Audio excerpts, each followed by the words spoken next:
What's up, friends? My name's Aaron Ciotti.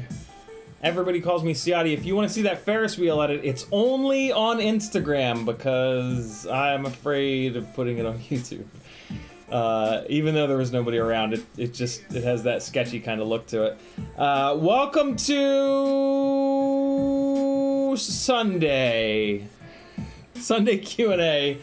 We're gonna be doing a bunch of FPV Crate unboxings from the last few months, and I'm gonna be taking your questions as usual. Hopefully I'm not getting copyright banged in the butt here from that song being on. I probably will. Oh well. Greetings, cretins. How's everybody? How are you, friends? Riot9 was first, Michael Blade was next, Apache, Kearns, JT Custom Knives, Riot9, CMYK, Christian, JT again, Riot9 again, Gary Higgins, Up South, Frank Nicholas, Dan636, Richard Espander, Dennis Gerber, Schizophrenic, Martin Wynn, Up South, Remy Tim, Christian again, Borked, Brandon's Baked Beans, Fresh Meat, Rob Axelson, EBR, Dennis Gerber, June Loco, Who else is in here? Up South is in the house. Daltz is here. What's up, Dalton? Oh, Dalton. Oh, thank you. Oh, Dalton. Oh, bro. Dalton says, CiottiFPV, I just sent you 4.2.9. Oh, thank you, sir. Thank you. So I sent Newbie Drone a message last night asking very politely if there's any chance they could. Let me rewind for a second. The two 65mm ultimate world slaying Newbie Drone Acro Beeves. One of them is a V1. This one is a V1, the more beaten up one. This is the V2 Acro Bee board. The V2 Acro Bee board has on GitHub Betaflight 4.2.2, and the actual rates work correctly in there. The V1 board, since it's older, in GitHub, the only firmware until Dalton just sent it to me was 4.2.0, and there's something weird. 4.2.0 was fine with the actual rates on everything else, but for some reason the 4.2.0 version of the Newbie Drone firmware, the actual rates don't work correctly. The only thing that doesn't work correctly in the actual rates, though, is the super rate. It just doesn't, I don't know, it just doesn't work right. If you put like a super rate in, so my normal super rate is 700 degrees per second. So if I put that into this on 4.2.0, it's very, very slow. You got to crank that super rate way up in order to get it correct. I spent, after I sent that message to Newbie Drone last night, I stubbornly spent 8 batteries back and forth between these two to keep pushing up the super rate on this one to the point where it matched the proper super rate, 700 degrees a second, on this one. So yeah, like I'm kind of good to go, but not really, because it's still it still feels different. This one, the rates on this one still feel a little bit different than this one, so it might have bled over into Expo or something like that. But yeah, Dalton just said that he sent me 4.2.9. I'm assuming for this one, which is just amazing. That's so cool, man. I really, really, really do appreciate that. The reason why that's important is I'm back-to-backing these two rigs a whole bunch now. And if you guys didn't see, what's today, Sunday? Friday night stream. Freestyle Friday was Tiny Whoop Freestyle at Maggie's house, which is a much more fun spot to fly than this tiny little apartment here. And yeah, I was bouncing back and forth between these things all night. And it was a blast. It's really, really fun to fly there. And this rig is something else, guys. Nope. Oh, look, I lost a... Oh, I finally broke a... Look at that. I finally broke a cockroach frame. Okay. There's a screw somewhere in this apartment. I broke the side post. Usually it's the rear post that breaks, but I managed to break a side post. Awesome. Okay. I have a million of the... not a million. I have like 4 of these clear cockroach frames, and I want to try to get through them. And the fact that I'm breaking things means that I'm flying hard enough. So that's awesome. I love that. Cool. So we'll I'll swap this frame out at some point. But what I was saying was, this is absolutely outrageous. Newbie Drone Acro Bee AIO is the best one. V3 or V2. This V2 is working totally fine. It's not quite as good as the V1 with the MPU 6000, but you're probably not going to be able to find any more of the V1s because they've been gone for a while. I think the V1 is my favorite because it has the MPU 6000 gyro, and you can really go ham with the filtering to get the latency down nice and low. The V2 does not have the MPU 6000 gyro, so you can't go as crazy on the filtering, you can still be pretty aggressive with the filtering. This still flies unbelievable. I can't tell the difference between the two of them, but there is a difference. Being able to further reduce the filtering absolutely does reduce the latency by another couple of milliseconds. Maybe a racer could feel that, but certainly not me. Goober can it's a full Acro B build, and then the motors are swapped. Newbie Drone doesn't have any motors that, in my opinion, are high enough KV for the type of freestyle that I want to do with a 65 mil whoop, 65 mil motor to motor. So I've direct soldered because Newbie Drone uses a specific pH, I don't know, 1.25 or something or other plug. So none of the motors plug directly in, but they give you solder pads on the flight controller. If you want to see me build this rig, literally build this rig, go back to this last Wednesday, Whoop Wednesday, I built this thing. Direct soldering onto this build, direct soldering, as you'll see over there in the stream, is not as bad. The 75 millimeter builds, if you're going to run an 1102, it's a bit of a nightmare because the motor doesn't fit through the holes in the frame. If you're going to run an 0803 on the 75 millimeter cockroach frame, you're fine. You can build the squid outside of the frame, and then you can fit the motors through the holes in the whoop frame. And yeah, your life is not a nightmare. Yeah, this is ridiculous. Hey, I think I figured out the white flashing issue. The eSheen ROTG02 that I'm using at Studio 2 at Maggie's house, I assume that it was diversity because it has two UFL plugs. I'm sorry, SMA plugs rather. It's not. It's a repeater. One of them, I'm assuming the one that I have the rubber ducky whip antenna on, that's the input, and then the other one, which I had a really nice patch antenna on, that's a repeater. Unfortunately, supposedly there's like 100 millisecond delay built into that box, so like using it as a repeater is probably not a good idea for like if you're trying to fly super long range or something like that. Although, I mean, I guess if you're flying long range, you don't really care so much about that latency, but I digress. So yeah, hopefully, what's today, Sunday? I think Monday night stream is going to be from here because it's a giveaway stream. Whoop Wednesday, I think I might do from Studio 2. So we'll swap the antennas. I'm just going to pull the antenna off of that repeater and just run the patch antenna on the input, and then that's all I can do. So since it's an eSheen product, whenever eSheen makes something with SMAs, they use RPSMA, which is very annoying.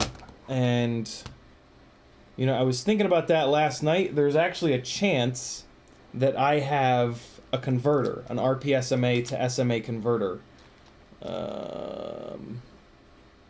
And if I don't look for that right now, I will forget to look for it.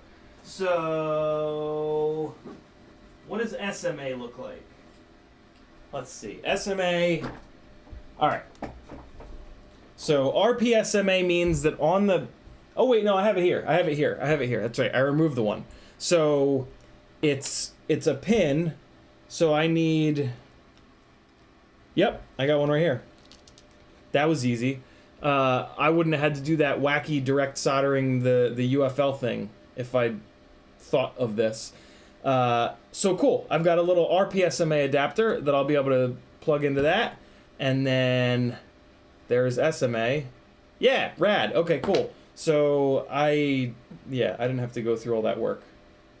But whatever. I might actually pull that. I'm never going to use that repeater antenna. You know what I mean? That's just a silly thing. So awesome. I can run this. We can actually test a couple different antennas if you guys have any interest in that. I have a bunch of random antennas. This is a Foxier Pagoda. We can test this out, see how it is. I've got a Singularity that we can test. I've even got a left-hand circular polarized antenna that we can test. And yeah, like in between batteries, I'll fly a bunch of batteries. In between batteries, swap the antenna out, and you guys tell me, because I can't see it, you guys tell me if you can tell any difference. So yeah, we'll play around with that on Wednesday. That'll be fun. This is my full-time job. If you'd like to support me, which I rely on support from you guys to keep this thing going. Head on over to CiottiFPV.com. Joining the Patreon helps me out the most. $3 whole a month will get you in the door. If you want to get on the giveaways, which are every other week, it's either $5, $10, $20. There's a Tiny Whoop and Toothpick specific giveaway tier for $5 a month. There's a 3-inch micro brushless and Cinewhoop tier, $10 a month, and there's a 5-inch tier for $20 a month. The price of the tiers is as per the cost of the stuff that I give away in each one of those tiers. This way, and the other nice thing is if you only fly Tiny Whoop, or if you're only flying Tiny Whoop right now, you can drop to the Tiny Whoop. You can jump onto the Tiny Whoop tier, and yeah, you'll just get Tiny Whoop stuff. You can also do super chats in here. You can also do PayPals in there. All kinds of good stuff. Affiliate links, if you're ever doing an order on Amazon or a bunch of other websites, if you hit my affiliate link before you check out, I'll get 1 to 6% of your total cart. You can still do coupon codes, all that nuts stuff. Yeah, free money. Do it if you don't mind. In the chat, if you want to talk directly to me, hold on. Keystrokes are already down. Hold on, it's going to pinwheel for a second. I'll be right back. I can't not have keystrokes. I'll jump off the roof. And we're back. Okay. What was I just saying? If you want to talk directly to me in the course of today's live stream, just type my name and it'll light up in orange. You can do that with anybody else. If you type somebody's name and you spell it correctly and you get the spacing correct, it'll light up in orange for that person so that they'll know you're talking directly to them. If you guys don't tag me, I'll assume you're talking amongst yourselves. This community of people that we have here in the live chat is amazing. Take advantage of it. You can also get access to these amazing people in the Discord by joining the Patreon for full access as well. $3 whole a month, it makes a big difference. It really helps me out, guys. Also, on Christmas Day at 4 p.m., there will be a 12-hour live stream starting. And during that live stream, there will be 6 giveaways, all to patrons. Those will be all patron giveaways. So get on the Patreon. If you don't mind, set it up to be recurring. It hurts me to do a bunch of giveaways and have a bunch of people join just for 1 month and then bail. So if you can spare a couple of dollars a month, jump on to the Patreon recurring. It makes a big difference. It allows me to keep doing what I'm doing here. Yeah. Yeah, that goat is really suffering. Tomorrow night's giveaway, since it's a Monday night giveaway stream, is going to be a full build. I don't know which one quite yet. I got to think about that tomorrow. But yeah, it'll be a full build. Maybe minus like the receiver, because I don't know what receiver you guys are on. But I don't know. It might be it might actually be the Beta 85X, which flies fine. It doesn't fly quite smooth enough to give you jello-free Insta360 Go footage, but not many people are gonna, I don't know, not everybody, let's say, is gonna care about that. I feel weird giving it away because it's not an absolutely perfect dialed-in rig, but the other way to look at it is that it's like $200 and some odd worth of stuff, you know, so, and somebody else that's willing to spend the time might be able to get it to fly properly. I don't know. It's a little too heavy, I realize, for me, for what I would want to do with it. So it's not something that I'm going to pour a whole bunch of time and effort into to get it to fly properly. Basically, once I got that build done and I put it up in the air and started flying it around, I realized that it's a little too heavy. And that for carrying an Insta360 Go around, I would rather have something lighter. The Tiny Whoops kind of spoiled me. Having the little bunny ears the little bunny ear mounts on the tiny whoops, and having them be, you know, all up weight of like 50, 60 grams, that really, really, really spoiled me. That's how I want to move an Insta360 go around. This thing would do better outside, for example, but that's not where I'm flying the Insta360 go around. I'm flying it around inside. And when you're indoors, every single gram that you can possibly drop makes a huge difference. So, yeah, I feel weirdly bad giving that rig away, but again, there's a lot of good stuff on there. There's a TBS Nano Pro 32. Those are like $30-something. There's a perfectly good AIO. There's a perfectly good set of motors. The frame is possibly I mean, hell, for all I know, the whole thing is fine, and it just requires a little bit of effort to get it dialed in. It might also be this pusher configuration of that similar builds. I don't know. I'll think about it tomorrow. But yeah, full build giveaway tomorrow night. Get your ass on the Patreon. It's for patrons only, but there is also going to be a super chat giveaway like we usually do, so that for some reason, if you just absolutely can't join the Patreon, you can still get in the giveaway. Or if you really want the item and you're on Patreon, you can also enter the giveaway to give yourself another couple of chances to win it. Not sure what it is, but we'll figure it out. In the chat, the folks that have tagged me so far, Michael Blade FPV says, happy Sunday Fun Day. Apache says, how are you doing, mate? Good morning, afternoon, evening all. CMYK says, how you doing, man? What's up, collective? Brandon's McBean says, I took HD Explorer with a Vista 6 kilometers this week. I've never flown so far away before. Good God, 6 kilometers, legit. Fresh Meat FPV says, what's happening? Rob Axelson says, love that dive. Yeah, that was a fun dive. That was Remy, Tim, and I on the way to Rampage this year. Apache says, how high was that tower? 1,100 plus feet.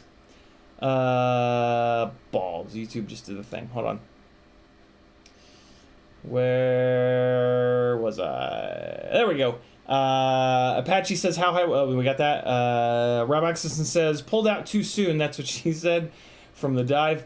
Brennan says, oh my God, this is a lot of crates. Yeah. Darkman says, how are things tonight, my man? I really need to get better about doing these FPV Crate unboxings as they show up. I would really prefer to do a separate live stream with the unboxings, but I've just been bad about it. So yeah, we're gonna put it into today's stream to do a whole bunch of them, which is kind of cool because, you know, to be really honest, if you guys are like on the fence about joining FPV Crate and you see me open a whole bunch in a row, that, in my opinion at least, is going to kind of sell the value more than just seeing the last months, you know, because like you see the previous months and you're like, oh, that's cool stuff. I don't know if I'm going to actually get cool stuff this next month though, right? So if I open a whole bunch of them in a row, you guys can really get a feel for exactly what you're going to get in these boxes. So I don't know. I like to think that this is a pretty good, and nobody really does this, right? Everybody opens them each month. And then, I mean, I guess you can just go searching back through each individual person's. But, hey, I do everything different, so why wouldn't I do this different? Envy of the Bird says this is so much better than 3D modeling.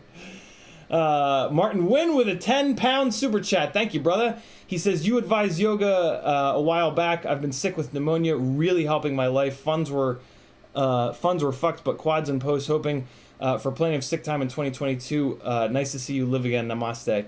I pronounce it namaste. I don't know why. I think it sounds cooler. Most people pronounce it namaste. Martin, I love that for you, brother. I am not a fan of working out. I never have been. I'm very lucky to have a crazy metabolism. It's a blessing and a curse. It's a blessing because I don't get fat and I can eat whatever the hell I want, which is amazing. It's a little bit of a curse because I'm a man and I cannot gain weight. Like, this situation has been like this forever. I have worked out hard a whole bunch of times in my life with protein and all the things, and it just doesn't work. Like, I get much stronger, but it's nigh on impossible for me to put any actual like mass on, which is really frustrating because as a skinny guy you get bullied. You know, it's sort of human nature. in defense of all the bullies. But so yeah, I really don't enjoy working out at all, but yoga is really fun. There's a meditative element to yoga, which really helps the different things that I've got going on mental illness wise.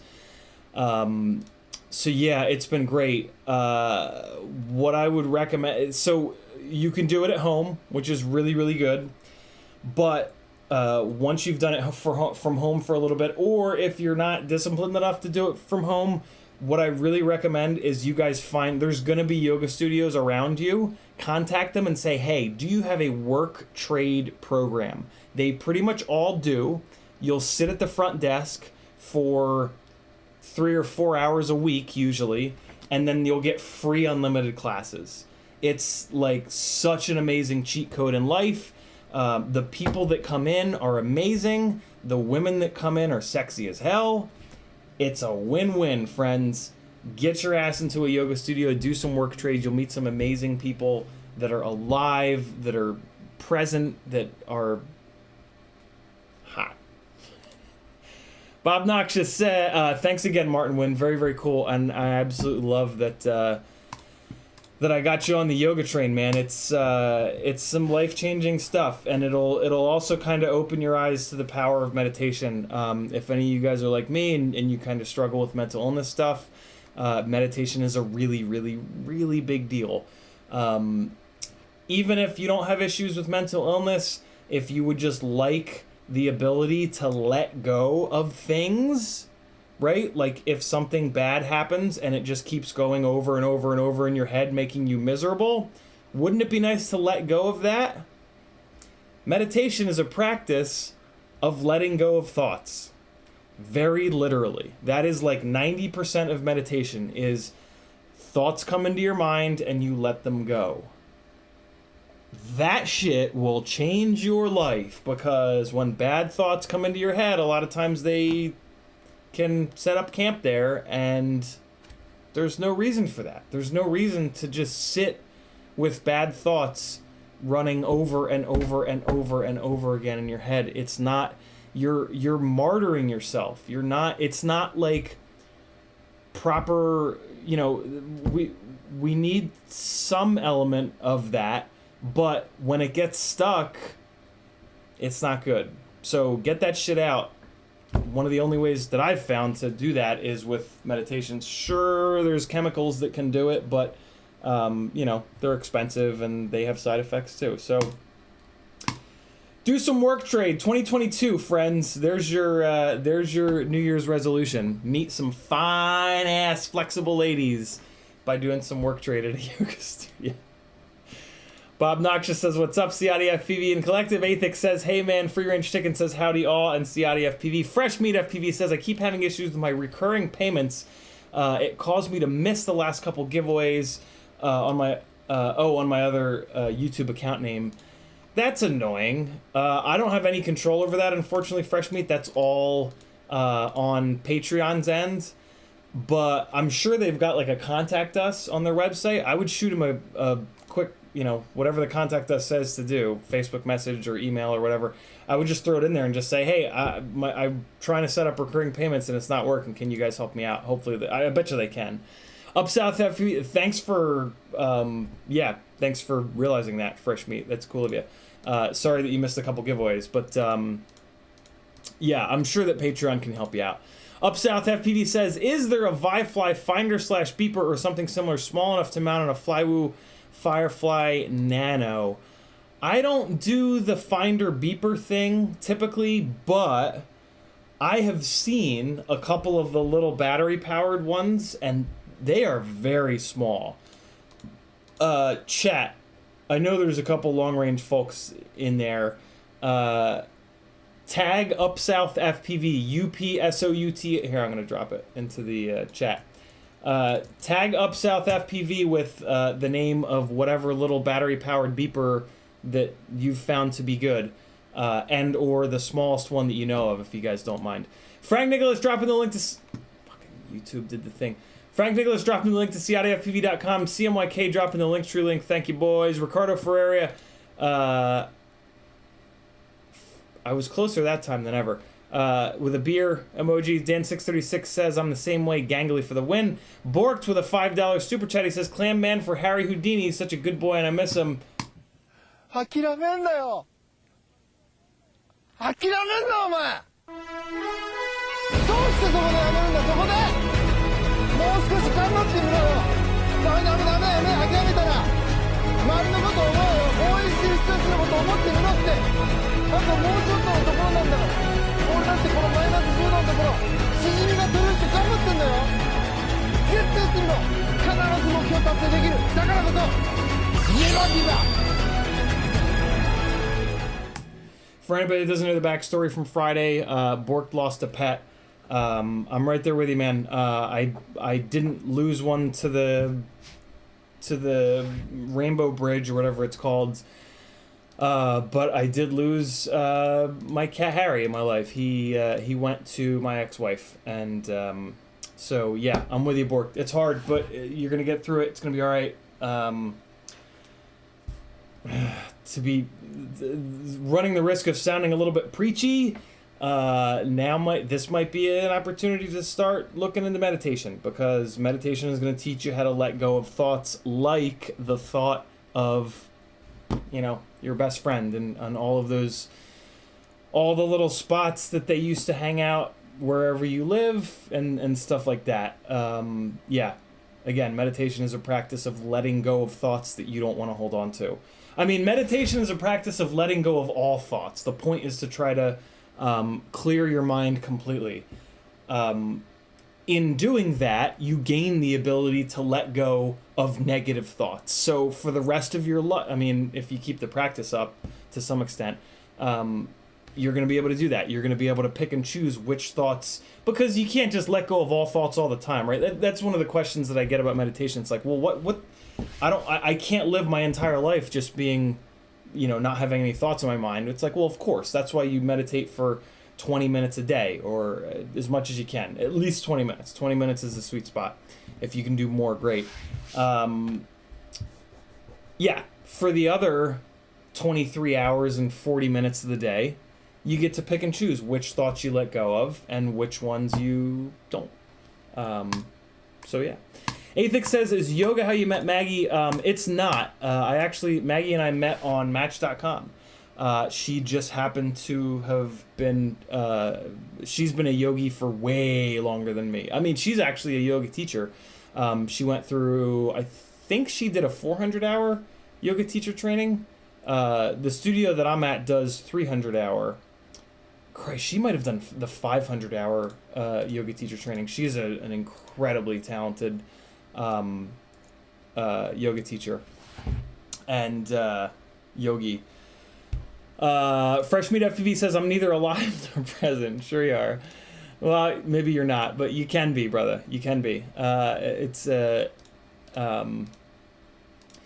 For me, it's a very important and essential way of living, because of some of the mental illness shit that I really struggle quite terribly with. So yeah, if you don't have that, it might not be as important for you, but it's, in my opinion, a great way to live your life.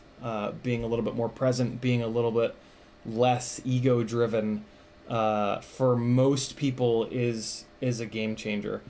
But, to each his or her own. Schizophrenic FPV says, shout out to those with mental illness. Nice to see someone be open about it. Yeah, it's a bunch of years ago, I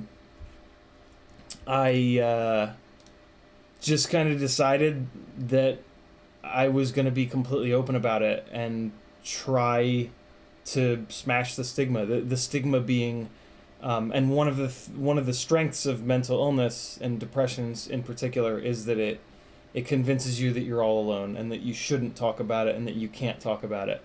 And in my path to trying to live with this shit, like, I should say continue living, yeah, I decided that I would be completely open about it. And it's hard as hell, but in my opinion, it's the way. It's the way for me. It might not be the way for anybody else, because it does make it more difficult to be more open about it. But when you are more open about it, you find out that there are other people that understand it.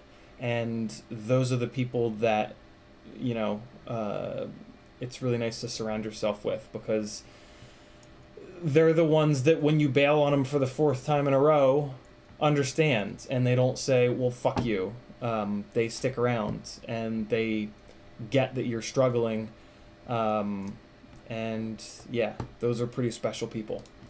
Brandon Big Bean says, I feel like you're talking directly to me about that. All day I've been reliving the same thoughts from 20 plus years ago that resurfaced.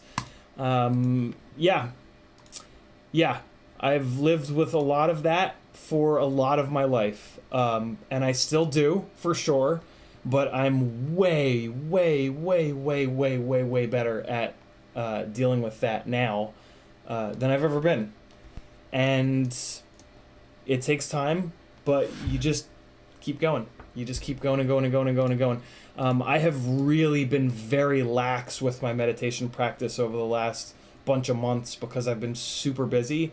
But at the end of most yoga practices, you'll do a 5 to 10 minute shavasana, which is meditation.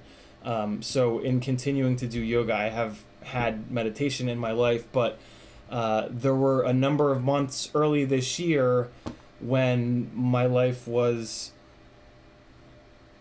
a complete train wreck, with the divorce and some other shit, that I was every day. I was meditating 20 plus minutes a day every single day for months and months and months. And, you know, at the risk of sounding kind of dramatic, it very well may have been the only thing that kept me around, and has me still sitting here today. So I can't say enough about it, and you got to think of it. What I will say though is that you have to think of it as a practice. It's not a pill. You're not taking a pill. You are practicing letting go of thoughts, and that's hard. And so you have to make time for it, and you have to just do it every day, just like you did learning to fly. Not a single one of you would be the pilot that you are today if FPV wasn't a practice. If it was just like something that you did once a month for fun, you would not be the pilot that you are today.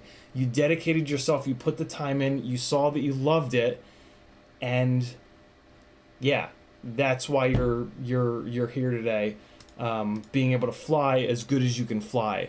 And yeah, meditation is very, very, very much the same. Martin Wynn says, so true, life-changing. Indeed it is. Scrolling back up, YouTube did the thing. Bernie's Baked Bean says, I ended up calling people and flipping out a little. I'm a wreck. It's okay, man. Awareness precedes change. And you typing that means that you have unawareness of it. The discipline and the trick is for that awareness to come a little bit earlier and a little bit earlier and a little bit earlier. And eventually that awareness comes like in the moment that you're doing the thing that you don't necessarily want to be doing. But the only way to get there is to do it wrong and become aware of it, and then to do it wrong again, right? Like, I talk a lot about failing, like fail, like all you guys fail. Go do something today that you fail at. That's the only, you don't learn anything when you win. You only learn something when you fail. So you just got to keep doing it. You just got to keep doing the wrong thing and becoming aware of it, and then this is the way. Bork says, thank you. You're certainly welcome, brother. We're all thinking about you. Fresh Meat FPV says, I'm the same boat as Borked and on the same day. Jesus. Fresh Meat, sending you positive vibes as well, brother. Martin Wynn says, what do you think of the it's not It's not binaural. It's binaural. What do you think of the binaural beats meditation frequencies on YouTube? Also, bro, I just updated my Patreon, but no money went out. They don't take it straight away, I think. Correct. Yeah, they don't take money straight away, I don't think. So there's a practice in, along with meditation and yoga, I've been in talk therapy, weekly talk therapy all year. I very recently switched it to a bi-weekly. My talk therapy has also been a big part of me getting through this. And I have done, so there's something called EMDR, electromagnetic, I forget what the D and the R are. There's a, EMDR is pretty aggressive. There's a less aggressive form of EMDR called brain spotting, which I've done a few sessions of with my talk therapist. Brain spotting uses, I'm having trouble with the word binaural. I think that's how it's pronounced. Binaural audio, which is what those meditation frequencies are. You got to be a little careful with that shit, actually, because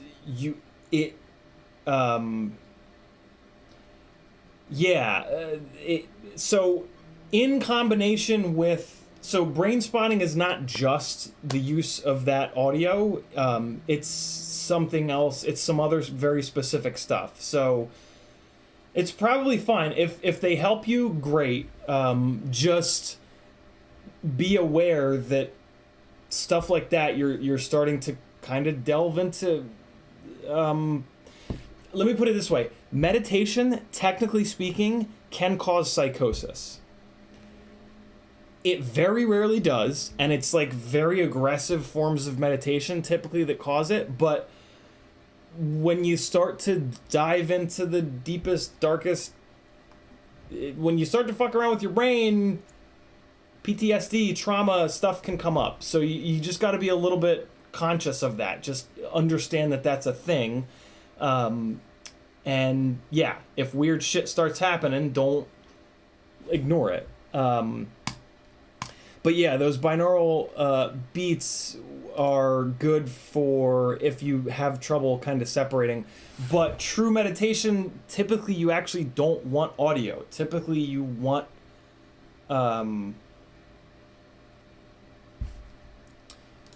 a lack of audio, because you're trying to empty your mind. You're not trying to fill your mind up. Music and audio has a way of allowing you to focus completely on it so that you can forget and not focus on all the other things, but you're focused on a thing. True meditation, you're trying to focus on nothing. You're trying to be of one mind. So technically speaking, yeah, if that could be a little crutch to get you over it, because it is hard when you get started into it, but yeah, I don't know. Just be aware of that. Athix says, I have found that every year I get better with FPV. It usually came with consistency. That usually came with the consistency of the same-ish rigs. Yeah, very much so.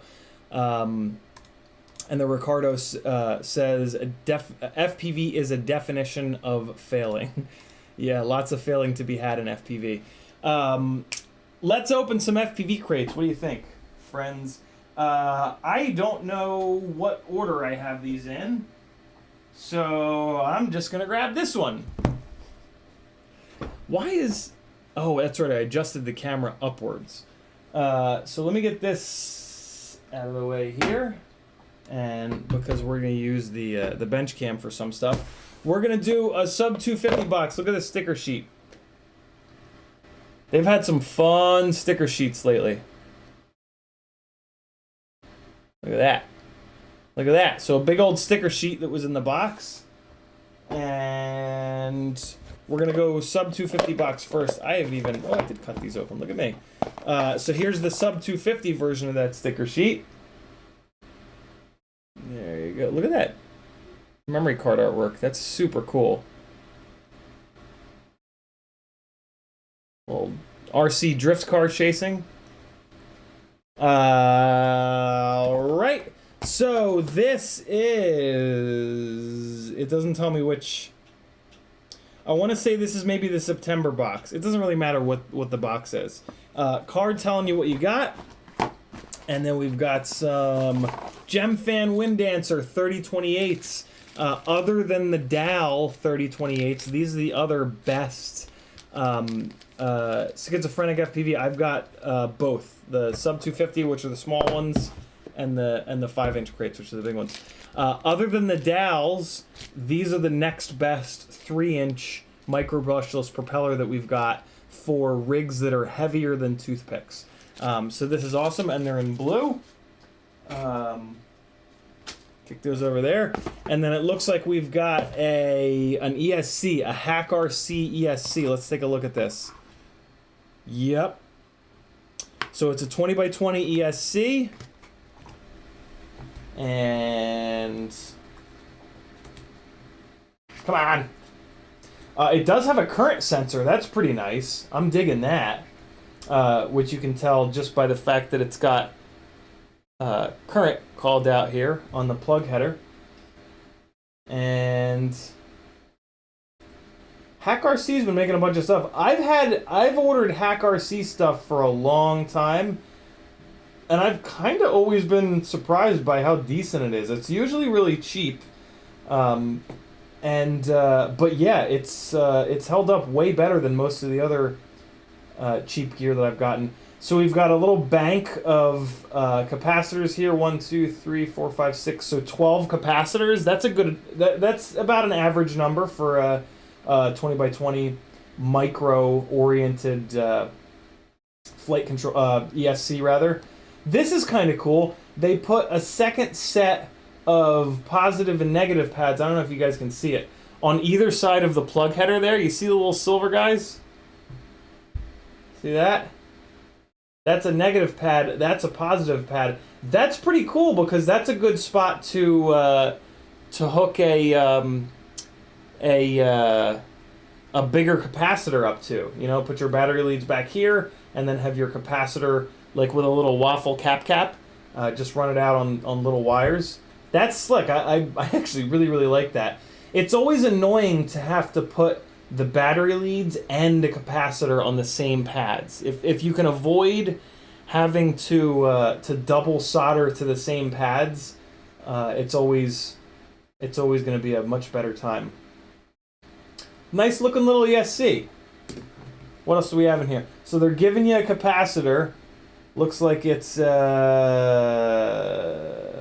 don't know what it is. But then these are also are these M4 or M3?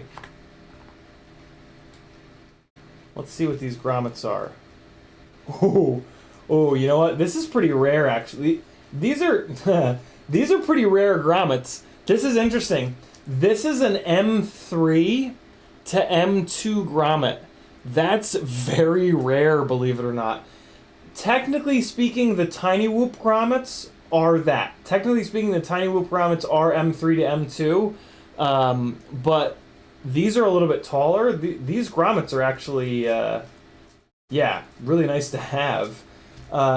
And so they've made these holes in the ESC, M3 holes, which is kind of nice. If you mount your stack with M3 hardware, you can hard mount this, or if you mount your stack with M2 hardware, you can just use these grommets and it'll adapt it from M3 to M2. That I really like that. It's nobody makes these M3 to M2 grommets anymore. This is a pretty rare thing. I snagged a couple of them way back in the day when Airbot used to make them, and I have hoarded those. But yeah, this is really rad that somebody's making these specific grommets again. Little breakout connector. Little voltage, set of battery voltage, full voltage wires, and yeah, so there we go. That's a nice little ESC. I'm down with that. I'm going to assume that it's BL Heli S. There's nothing... there's not a telemetry out pad on it, which is why I'm assuming that. Typically a BL Heli 32 ESC will have a telemetry out. So this is, I can all but guarantee you this is BL Heli S, which is fine. I mean, on micros, realistically, BL Heli 32, the advantage there is being able to do low and high PWM. And the beauty of that, thanks Bob Noxious, he says he confirms it is BL Heli S. The beauty of high and low PWM is that it does a really good job killing throttle chop bobbles. Micros don't really have throttle chop bobbles. So you can... I've built so many micros, and they've been split between BL Heli S and BL Heli 32, and I have never seen a difference in flight performance. 5-inch rigs, sure. I will not build another 5-inch rig on a BL Heli S ESC because they have throttle chop bobble issues, and low and high PWM does a better job at solving that specific issue than almost anything else. That being said, Betaflight 4.3 has incorporated P-gain into the anti-gravity, which is specifically targeting that bad flight behavior. If you ever watch somebody fly KISS or Flight 1, you're going to see throttle chop bobbles all over the place. They have just like they have such a hard time with bounce back, they don't have anything in the flight firmware to handle those specific problems, bounce back and throttle chop bobbles. So if you don't know what those things are, just look at some of those folks flying, and you'll see it's very obvious. It's obvious to me. It looks terrible in my opinion. So yeah, there's actually a chance with how good P-gain incorporated into anti-gravity is that there'll be even less of an advantage to BL Heli 32. It starts says, what should I set my PWM min-max to in BL Heli 32? Typically, the ESC will not give you a huge range of adjustment. Typically, the ESC will allow you to do 32 low, 48 high, or 48 low, 96 high. I don't buy ESCs that do 48 to 96 because I don't like the way that performs. I much prefer 24 to 48. So yeah, there's not much of an option. Usually, whatever the ESC is, you don't want to set it anywhere in between there. You want it to be, you want it to be either 24-48 or 48-96. Fresh Meat says, is 4.3 official out? It's been a rough couple months for me. It is not. I have no idea when it will be, but the development version of 4.3 works really, really well on most targets. So, yeah. Oh, that's right. Riot 9, good call. 24 and RPM, not 48 or 96. The new BL Heli 32, I forget the specific number, but the brand new BL Heli 32 allows you to use RPM specific PWM. That's something that was previously only available in AM 32. So it's really cool that we now have that. I actually don't have the newest version of BL Heli 32 yet, but I'm totally fine with 24 and 48. That runs really good. To be honest with you guys, I would almost rather set it to 24-24 and just have 24 all the time. I really prefer the way that 24 flies. But if you want a little bit more power and a little bit more efficiency, 48K is the way to go, or the RPM specific PWM. So there we go. There's a 250 box. Here's the 5-inch box from that same month, whatever month that was. I think it was September.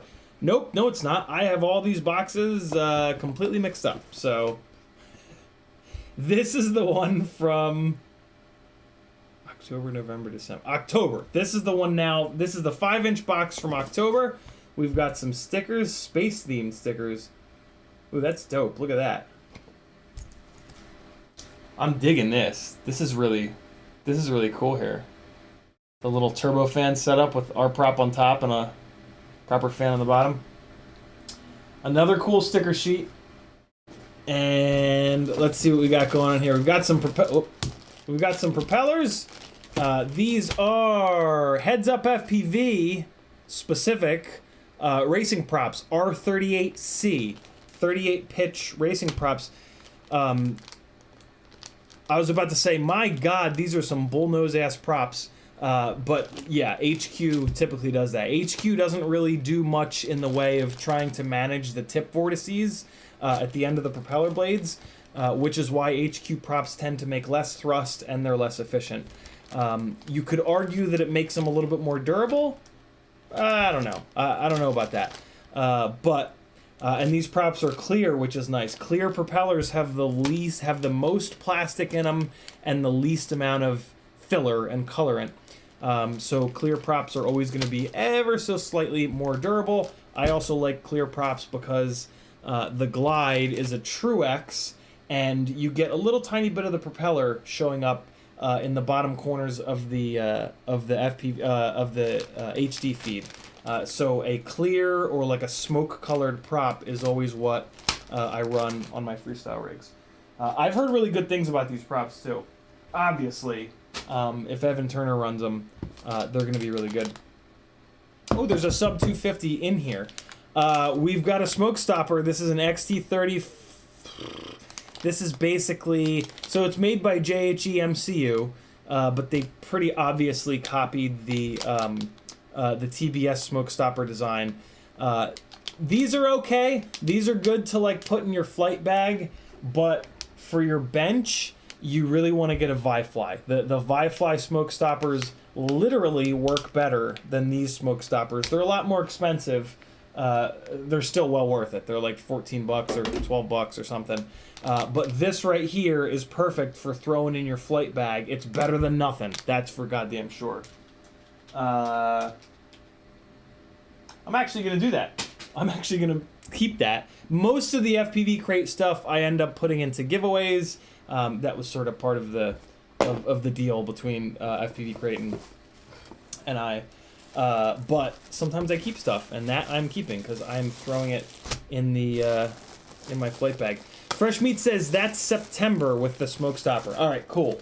So they give you, all right, so that makes sense. They have an they give you a coupon code every month, and there's an expiration date in the coupon code, and the expiration date on this coupon code is October 30th. So I assumed that meant that this was the October box, but it's actually really nice that this is the September box, because that means the coupon code gives you 2 months instead of 1, so that's really nice. There's a t-shirt up in here. Let's see what it be. I'm assuming it's space themed. It sure is. Oh, that's cool. It's got that cool fan thing that I was digging on the sticker sheet. Oh, nice. I'm into that, man. This is a cool one. It's almost red and purple too. Love it. More FPV. We need more FPV t-shirts, man. There aren't a ton of great FPV related t-shirts. We've got another Hack RC piece here. Let's bust it open. It says F723OD. What on earth is OD? So we've got a flight controller here. And it's 30 by 30. It's got USB 3. Jesus, it's got a lot of pads. Good Lord. So it's got, I'm just going to read off what the pads are real quick here. Why is this so, hold on. There we go. That looks a little better.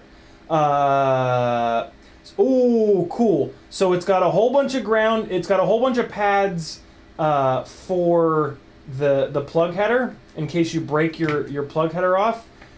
So ground, voltage, motor 1, 2, 3, 4, RX3, current, cam, 9 volt ground. Oh, and there's also pads on here. There's the 9 volt, that's for DJI. Ground 5 volt LED, LED 5 volt ground. That's kind of cool. They did they did 2 sets of LED pads here. So if you've got like a oh, they did it on all 4 corners. I was just wondering. I was just kind of thinking that. That's pretty slick. So if you want to go ham on LEDs on each corner of this board, they're giving you LED 5-volt and ground. That's really nice, man. That one of the reasons why I don't put a ton of LEDs on my shit is because it makes it a wiring nightmare. And this is definitely going to make it a little bit less of a wiring nightmare. So I really like that. On the side of the board here, we've got 5-volt, 3-volt, TX2, ground, RSSI, RX2. That's for your receiver.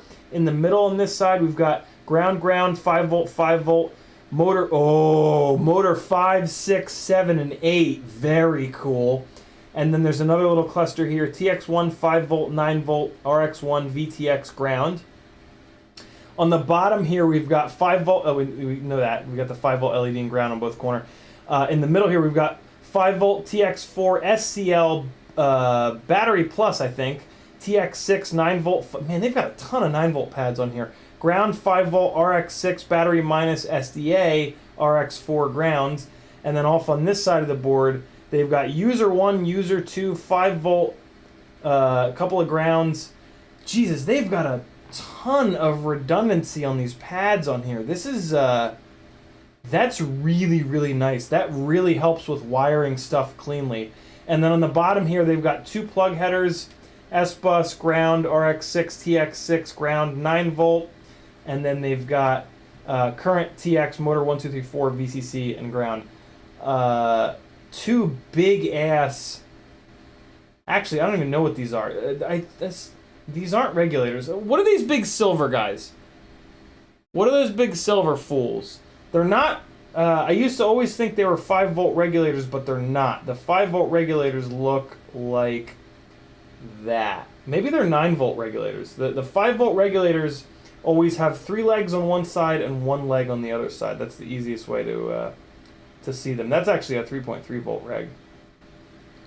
What's the gyro on here? I can read it. Gyro is... That's not the gyro. Where the hell's the gyro? The gyro is... There it is. InvenSense MPU 6000. Yeah, I'm digging this flight controller more and more. MPU 6000, a ton of pads, LEDs in the corner. The pads are kind of small, but they're well spaced. There's good spacing between the pads. I really dig this flight controller, to be honest with you guys. Couple of purple grommets. They're the right color even. Hack RC. Okay. Hack RC's coming in hot with this one. I'm into this flight controller. If I was going to do a 30x30 build, I might actually use this. But with the glide frames, I typically run 20x20 flight controllers up front so that I can bring the stack height down. Let me get caught up on chat. Fresh Meat says my last coupon was expired by the time I got it. If that ever happens to you guys, just message FPV Crate and they'll hook you up. Schizophrenic says inductors. Okay, so those big silver guys are inductors. Good to know. Darkman says you're forgetting that being able to run bidirectional D-shot allows for dynamic idle, which makes a difference at any size. Bidirectional. Well, I mean, you can run bidirectional D-shot on BLHES, though. Darkman, I'm assuming that you're... Yeah. For BLHES, ESC is either flash Blue Jay. So you don't even have to flash Blue Jay at this point. You can just fire up BLHeli and put 16.71, which is free, and it'll do dynamic idle. So yeah, that's not... dynamic idle can be done totally free, totally easily on BLHES as well as 32. So that's not a that's not an advantage. Robert Grosselin says inductors for the regulators. Got it. Okay, cool. And we're caught back up. Sub 250 box in this packaging. I didn't realize they started doing that. I just thought they stopped sending me sub 250 boxes. So we've got the miniature version of that sticker sheet. There you go. And Another coupon code. And we've got some purple props. That's always a good thing. We've got some HQ 3x3x3s in purple. I love that they make these props in purple. These are a decent 3-inch propeller for T-mount. They're not my favorite. They're not the best balanced. They're not the strongest. But they're a decent option, and they make them in purple, which is like 50 extra points. So yeah, not a bad propeller by any stretch of the imagination, especially if you're an HQ fanboy, which is allowed. You're allowed to be an HQ fanboy. It's all good. Did I say HP? Let's say HQ. Darkman says, didn't know that. Cheers. Fresh Meat says, but Blue Jay has songs. Yeah, you can't do songs in 16.71. Fresh Meat says it's and CiottiFPV, it's a Maytech FC.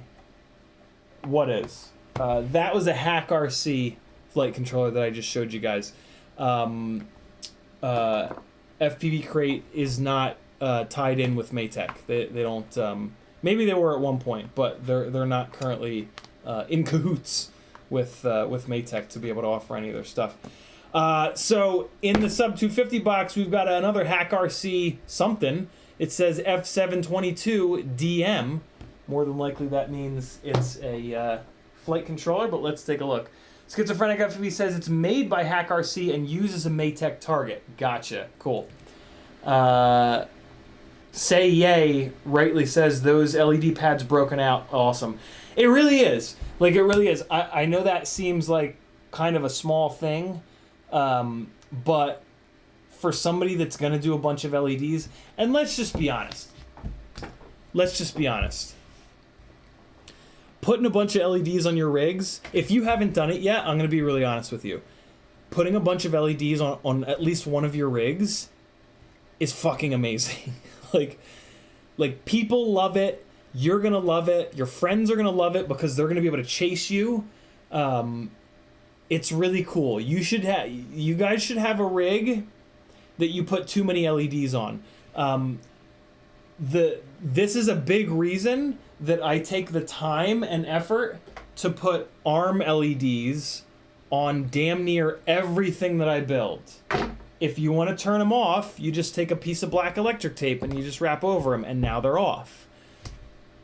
But you won't do that because they're really cool. Like, I don't know what it is. Maybe I'm just a vain son of a bitch, but a rig with a whole bunch of LEDs on it is just so fucking cool. It just is. It really just is.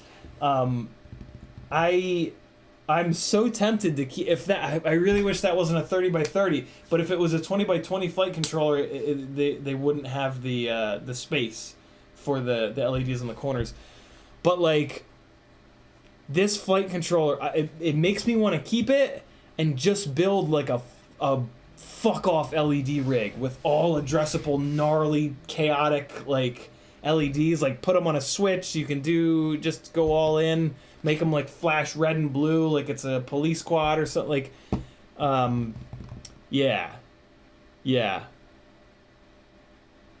Build yourself an LED rig. You want something to build in Whoop season here that's 5-inch related? Build yourself a rig with a ton of LEDs on it. It'll cost you like $20 extra to get a whole bunch of extra LEDs. They're so cheap. Yeah, get that flight controller to do it. You can buy all this stuff from off of FPV Crate's just web store. They have a web store.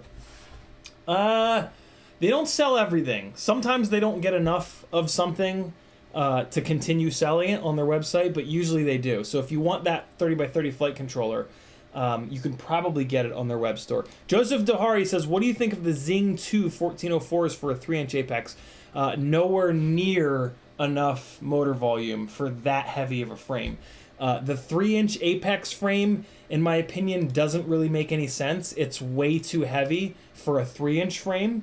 The micro apex makes a lot of sense as a 4-inch rig. If you're going to build a 3-inch rig, especially if you want to put a 1404 on it, you got to build a ripsqueak.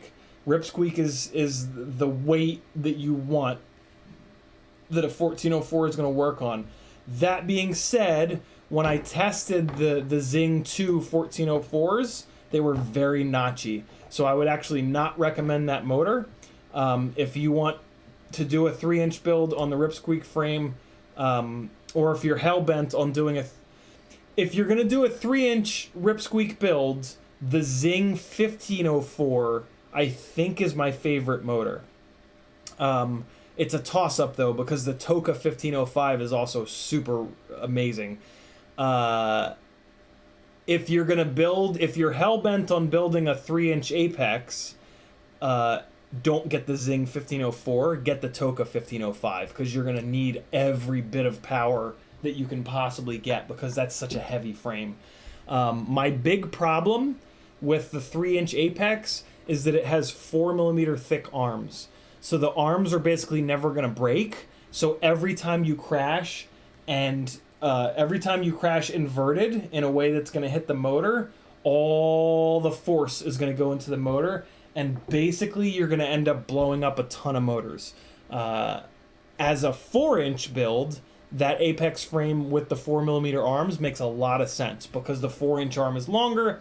Kind of makes sense for it to be 4mm. It'll probably be an arm that can break, and when an arm breaks, typically it saves the motor. Arms are cheap and easy to replace, motors are expensive and a pain in the ass to replace. So, in my opinion, always fly a frame with arms that break. Always fly a frame with removable arms, and removable arms that do break. If you're going to build a removable arm frame with arms that are so strong that they never break, why make the arm removable? There is actually a good reason to make the arm removable, but I think you know what I'm saying. Schizophrenic FPV says the Zing 1504s are a huge step up from 1404s because they switch from 12 to 14 poles. I think that there are 1404s that have 14 magnet bells, but it doesn't really matter. The other thing that's really Schizophrenic is absolutely right. The other thing that's really nice about these versus most 1404s is that these are 9x9 mount base. And with these being 9x9 mount base, that means you can use these amazing Gep RC prop guards. So yeah, these Zing 1504s pretty much blow away all of the 1404s. And I doubt that they're much heavier than most of the 1404s. Are pretty fat. They're pretty heavy. These 1504s are probably the same weight, if not like an extra gram. And yeah, they're beautifully smooth, nice clean jello-free footage. We're very lucky to have these Zing 1504s. They are a great motor. Fresh Meat says same thickness arms on small Yeet 3. Is that 4mm? Hopefully they're thinner. On the Micro Apex, the arms are pretty wide, so they're 4mm thick and they're wide. So they just end up being, they're not gonna break, and that's really not what you want from an arm, in my opinion. Here's another. Oh, this is the same sticker art that we saw a minute ago. Another 5-inch box. Hey, Riot9 with a 420 Australian super chat. He says, putting a Nano RX onto a Whoop, support the pain, y'all. Everybody send Riot positive vibes, because he's going to lose his mind having to do that. JT Custom, thanks for the generosity, my man. JT Custom Knife says, what props are you using on that ripping Tiny Whoop? On all of my Tiny Whoops, so the biggest problem with the flight dynamics of a Tiny Whoop is a lack of power. The Gem Fan 1220, I believe is the number, by 4. The Gem Fan 4 blade is what you want, both on 65mm and 75mm whoops. The Gem Fan 4 blades are beautiful. They're very well balanced. They're nice and strong. You're not going to bend the blades when you're trying to put them on or take them off, in my opinion. And most of the really good whoop pilots that fly freestyle, yeah, the Gem Fan 4 blades are definitely what you want. So get you some. You guys ever realize how expensive Tiny Whoop propellers are? Look at, they're expensive for what they are. It feels expensive. They're actually not expensive. This is that same artwork we looked at a minute ago. Oh, that's cool. It's a broken prop and motor bell. But you guys have seen that. I just noticed it. Ooh! Look at that color. Oh my god, there's a bunch of props in here. So many props in here. What do we got? We got J37 in green. HQ Juicy prop. Wait, I forgot to look at the... I don't know what month this is. I already threw the card into the abyss. I'm not sure what month this is. But some light green J37 Juicy props. That's interesting. And then we've also got some freestyle 4S's from GemFan. Very cool. Man, are they similar. These freestyle 4S's came out first. I know that. Good God. I mean, there is a difference, but man, HQ made this J37 very, very similar in blade profile. Interesting. 37, but it's got a little more pitch. 37 pitch versus the 4S's, which are a 36 pitch. Wow, that's really... Okay, it is what it is. I'm not gonna say anything. Joseph Tahari with a $5 super chat. He says, "Just because, broski." I appreciate you. I appreciate you, Joseph. Thank you for supporting the madness that is FPV as a full-time job. They look glow in the dark, Demenis, but I'm pretty sure that they're not. I'll confirm that for you guys though. Hold on. This has, yeah, no, they're not. They're not glow in the dark. They're not even UV reactive. Oh hey, I don't even know if you'll be able to see it, but I didn't turn on the other lights. Hold on. I'm slipping, guys. I'm slipping. Let's see, can you even tell? I can tell a little bit. It's just got a little bit more purple in here. Let's see if this makes a difference. Hey, a little more purple. Okay. This Sunday stream, the sun just beats on these windows, so I don't even care what it looks like in here because it's usually all blown out. But it looks like the sun's going. Yeah, it's 4 o'clock, so the sun's going down now. So it starts to look good in here. Fresh Meat says they are thick and skinny, but front and rear are one piece each. Oh, interesting. Okay. Martin Wynn says Mobula 6 still a good whoop for a noob, semi-noob. What she said. Yes. Possibly the best. If you can get it with the 0802 25,000 kV motors with the one-piece bells, arguably the Mobula 6 is the tiny whoop to get. And when it blows up, you can just start replacing parts. I can't turn the Christmas lights on, boys, because I left them plugged in. I run them, they're USB, and I run them off of a battery backup, iPhone battery backup thing, and I left the damn things on, so it's charging. So Monday night stream, there will be Christmas lights, though. Joseph Tahari says, what KV do those 1504s come in? I'm not sure what the lower KVs are, but the higher KV they come in is 3900, which is a great KV for 4S. And my opinion is that you should always get the highest KV motor anyway, and then if you end up running a voltage that's too high, you can just motor limit it down. But you want to run 4S on your micros. You don't want to go to 5 or 6S. It adds additional stress to the ESC, and you get no flight performance benefit because the motors and the whole system doesn't pull enough amps to take advantage of the higher voltage. JT Custom Knives says, speaking of expensive props, my 18-inch carbon... Oh my god. My 18-inch carbon fiber props are $100 for 2. Jesus. That's ridiculous. June Logo says, I never knew that the Moblite 7 frame was glow in the dark. I didn't either. I like that a lot. More things in this FPV crate. We've got some Luma skids. I actually really dig these things. If I was gonna build a fully LED'd up rig, I would definitely put these Luma skids on. Oh, and they're purple. Oh, you sons of bitches.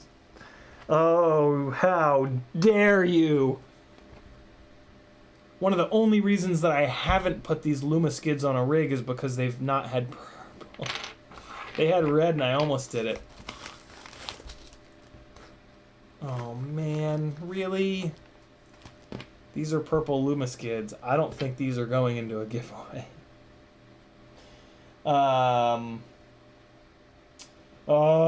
and I do have a Joshua Bardwell frame. Oh, and these look like they're the exact same size as the pads on the Bardwell frame. Hold on. No. I'm trying to have less builds, not more. Oh. Oh, man. Oh, no. Tell me they don't fit perfect. Oh, they do. They're kind of meant to be on there. Oh, no.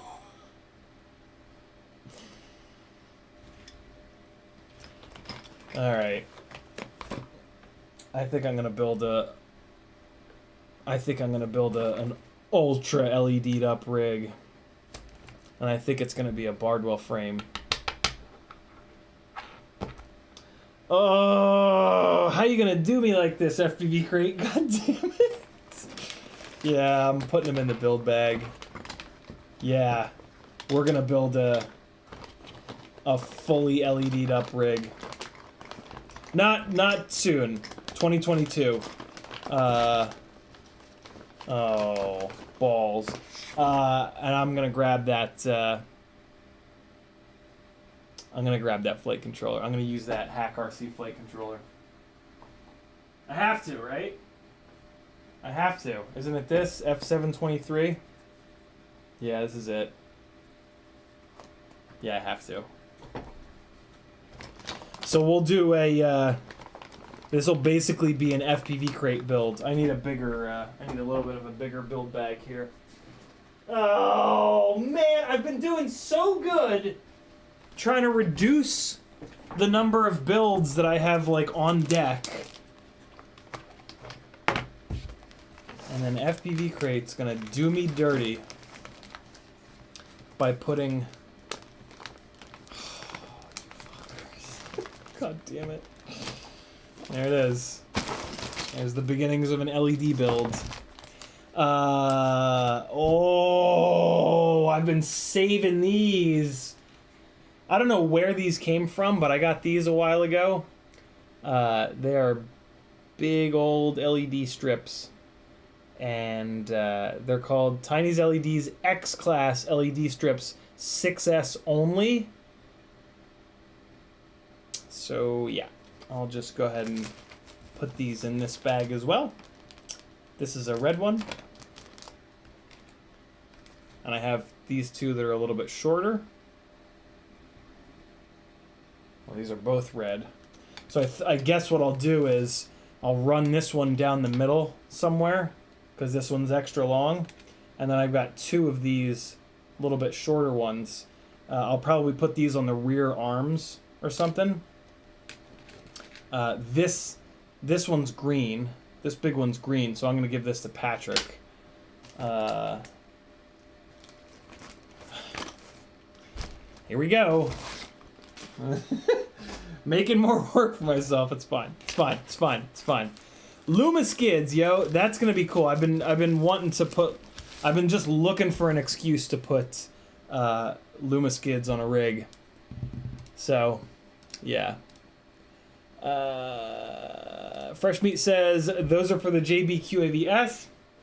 Yeah, they fit like kind of perfect on the QAVS arms.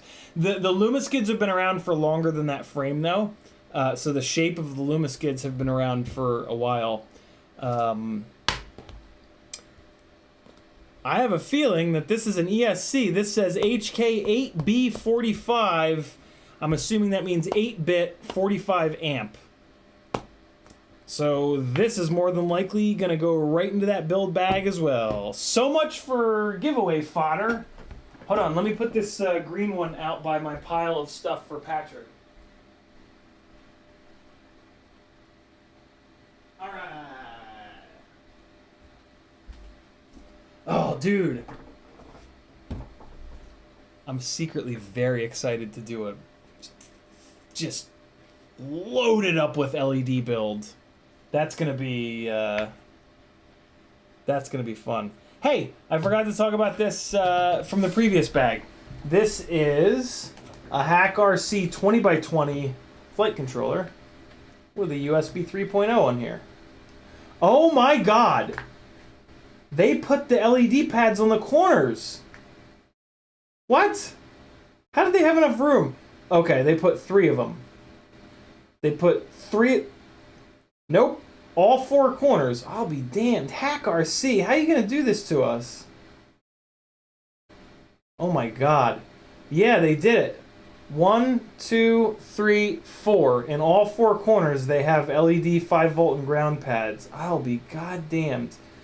And then they've got ground 9-volt VTX 5-volt RX1 TX1, ground 5-volt cam 9-volt ground full voltage. On this side here, they've got SCL SDA TX4 RX4 5-volt ground, battery plus, battery negative. And then on the bottom here, they've got ground 5-volt RSSI 3.3-volt RX TX2, ground 9... Man, they've got 3 9-volt pads on this thing. Ground 9-volt RX6 TX6 S-bus and ground. Hack RC is doing a better job with putting the right pads on these things than most. I am pretty impressed. I'm gonna assume that this also has an MPU 6000 gyro, which is great. I'm looking for it here though. That should be it there. Let me take a look. Yep, MPU 6000 gyro. Damn.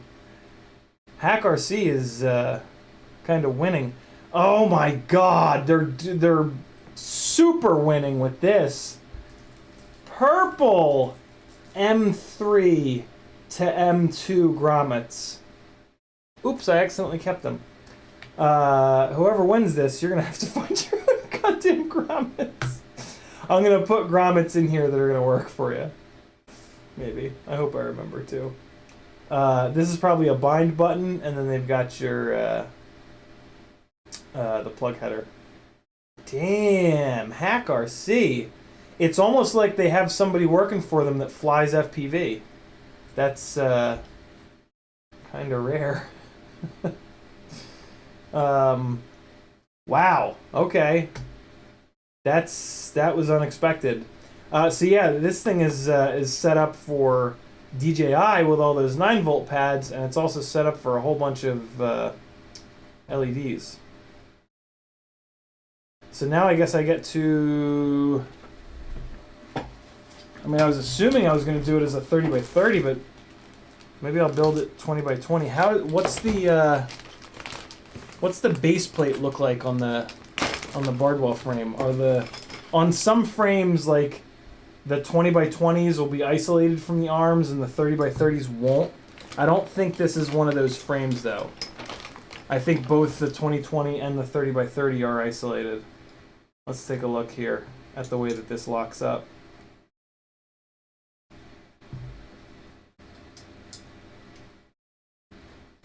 Where does the, how does this lock up?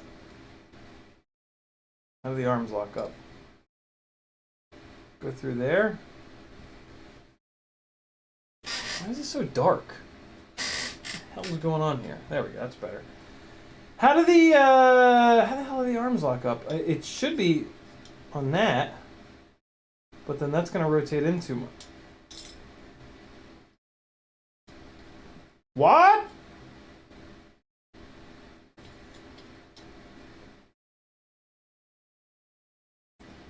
What?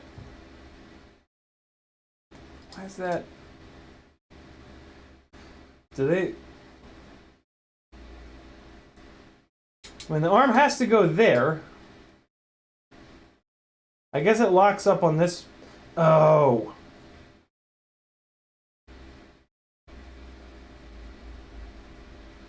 I'm special. Why can't I envision how these arms sit in here? Well, regardless, the arms are isolated from the arms are definitely isolated from the there it is. It sits in there like that, and then this thing sandwiches.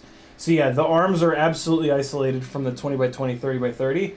So if I have an extra 20 by 20, which I think I do, I think I have an extra 20 by 20 flight control ESC, big boy ESC, that I'm tempted to put in here to kind of get the weight down.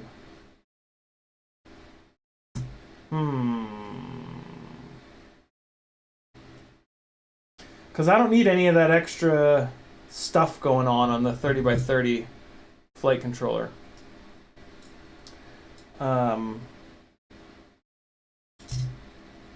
Yeah, so I think I'll do this with this 20 by 20 since I've got the LED pads on the corners. Cool. Build it a little bit lighter to offset all the weight in LEDs that I'm going to put on. Okay, cool. Yeah. Screw 30 by 30. 20 by 20 for life. All I need is is to find an ESC. The 20 by 20 ESC that we looked at a minute ago, that came in the sub 250 box, even though it says that it's 35 amp,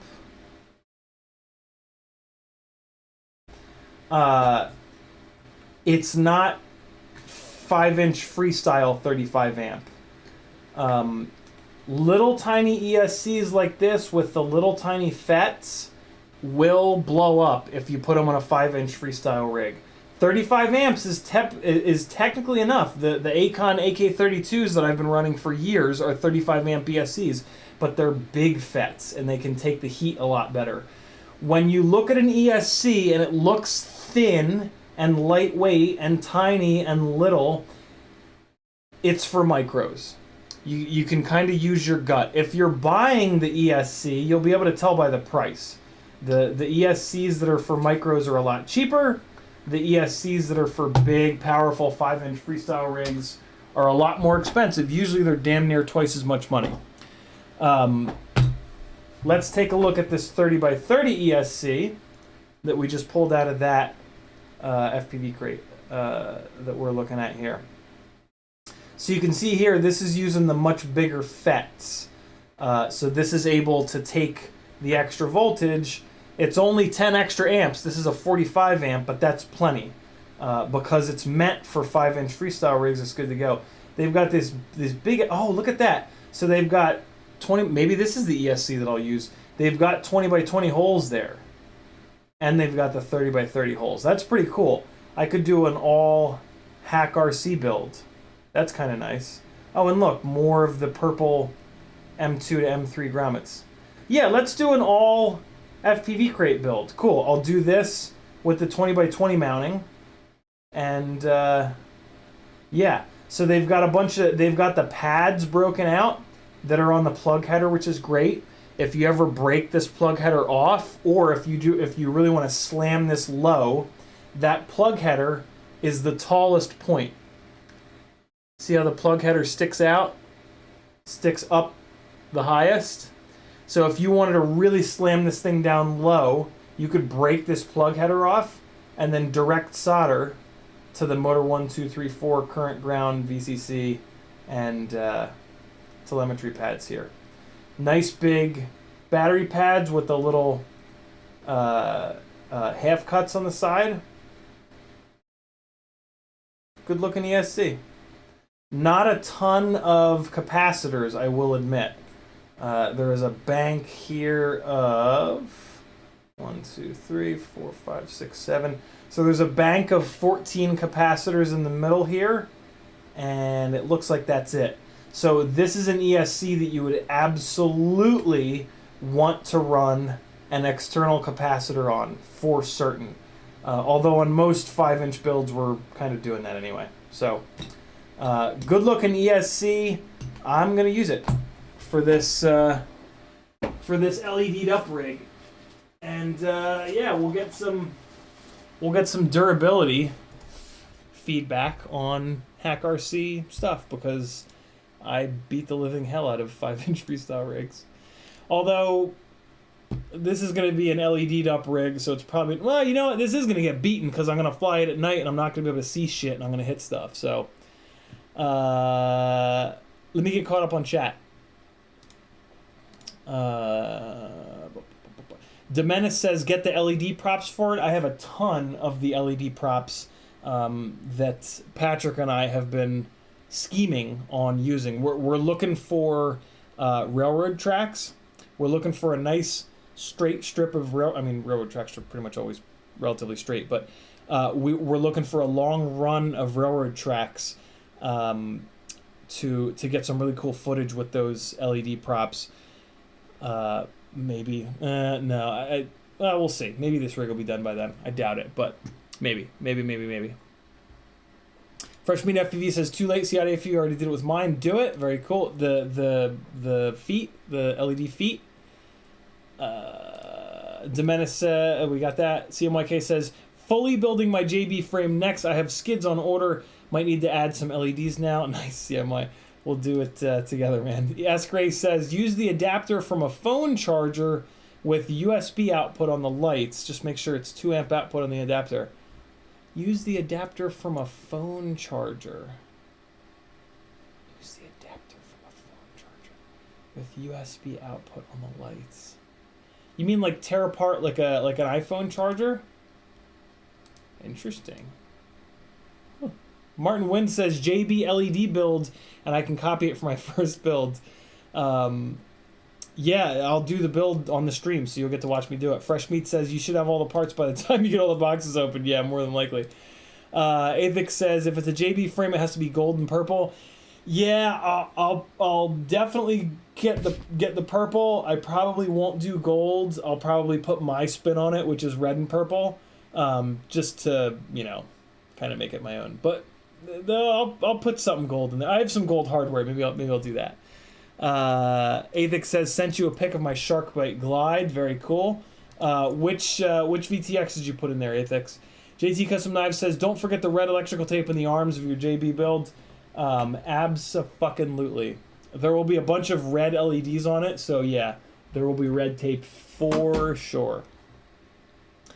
Bob Noxious says, I have that flight controller with the 30x30 ESC. 30x30 ESC can mount to 20x20, but I mounted the flight controller to the ESC and then the ESC to the frame as 30x30. Nice, Bob.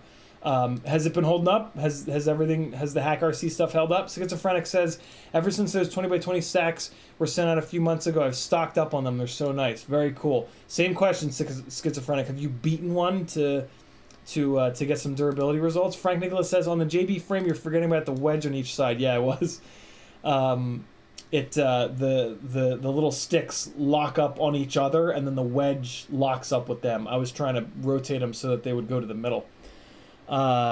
Fresh Meat says, wedges on the side. Bozzy says, does that HackRC 20x20 flight controller have an OSD chip, or is it just DJI OSD? It absolutely has an OSD chip. If anybody makes a flight controller without an OSD chip, they should be hit with a hammer. That's a terrible idea. Fresh Meat FPV says, see what the weight difference is between the two flight controllers. Deal. That's actually a really good little data point. We're going to weigh all 4 of these, actually. Because the weight of the ESC has a lot to do with its ability to deal with heat. So, yeah. That's another way to tell the difference between an ESC meant for a micro and an ESC meant for a 5-inch rig, is to look at the weight. So as an example, this micro 20x20 ESC is only 5.8 grams. obviously this is going to be heavier because it's 30 by 30, but watch how much heavier it is. 13.4 grams. So you could almost say that for a 5-inch freestyle rig, you want an ESC that's like more than 10 grams. That would be a pretty safe number. Yeah, man, 5.8 versus 13.4. Good Lord. So that's on the ESC side of the world. Now, let's look at flight controllers. So there's going to be less of a difference here. ESCs have a big chunk of metal in them for the grounding layer, I guess we could call it. So the 30 by 30 flight controller is 8.5 grams. And then the 20 by 20. This is a great comparison because these two flight controllers have damn near all the same stuff. 8.4 for the 30 by 30, 4.9 for the 20 by 20. The 30 by 30, it's with a flight controller, believe it or not, it's actually kind of nice to have for them to be heavier. The reason being is that it's a concept called mass damping. The heavier something is, the more it's going to resist external forces. In our case, vibrations. Your flight controller is on rubber grommets, and so what you want is your flight controller to be dead steady and for the rig to be bouncing around on the outside of it. The heavier that the flight controller is, the more it's going to want to stay in place and resist those vibrations. So a heavier flight controller, technically speaking, will fly a little bit better. It'll allow you to drop your filters down a little bit more because it's physically absorbing some vibes. And that kind of makes, and because there's only a 2-point-something gram difference between this 30 by 30 flight controller and the 20 by 20, and because of the fact that I'm going to run a 30 by 30 ESC, I'm actually going to run this 30 by 30 flight controller. What do you think of that? I'm willing to take the 3-gram weight penalty to have a flight controller that is a little bit heavier. Because what I'm thinking is there aren't a lot of capacitors on that ESC, and so anything that I can do to get a little bit more of an advantage on the noise floor from the gyro standpoint, I'm gonna do. There's a t-shirt in here. It's probably gonna look like the artwork on the stickers. Let's take a look. Nope, doesn't look anything like it. That's a cool one. Ooh, it says dive real big. That's a good one. I heard them, I'm in a group chat with the FPV Crate people, and I heard them talking about how everybody loved this shirt. And they're gonna try to sell this shirt on the web store. Ooh, man, that's a cool shirt. I'm down with that. Yeah, that one's getting worn for sure. I mean, I end up wearing all these, but Robert Garcelon says, does the Bardwell frame fit the hybrid camera?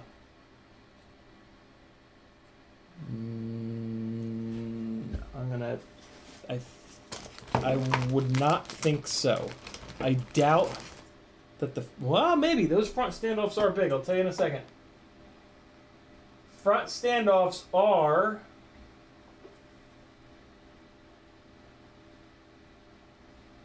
28 millimeters. So yeah, it will. It will. Well, it should. Nope, it won't. Nope. It will not. I don't think that it will. I don't have an extra hybrid to test it, but I don't think that it will. I don't think that the hybrid will clear this top plate here. If you put a run cam hybrid into a frame with on 28mm standoffs, which is what these front standoffs are, it needs a bunch of clearance up here. It needs a bunch of clearance up here on the top plate for the camera to peek up. But on this frame, there's a lot less cut out on the top. So if it's gonna fit, it's gonna be real tight. And also these mounting holes are back a little bit. Man, that's a really good question. Hold on. There's a chance that I have an extra run cam hybrid in this box. I don't think that I do. No, I don't. Damn it. I would have to rip apart one of my rigs with a hybrid in it to test that for sure. But my guess is going to be a no.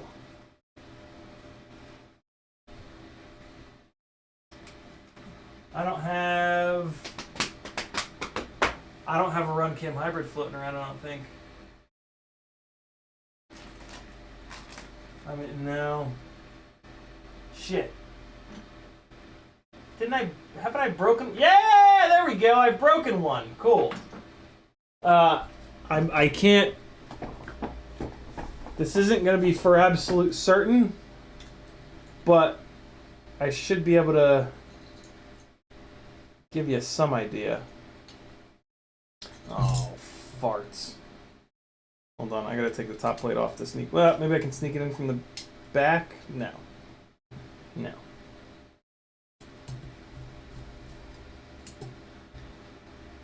Hold on, let's take a look.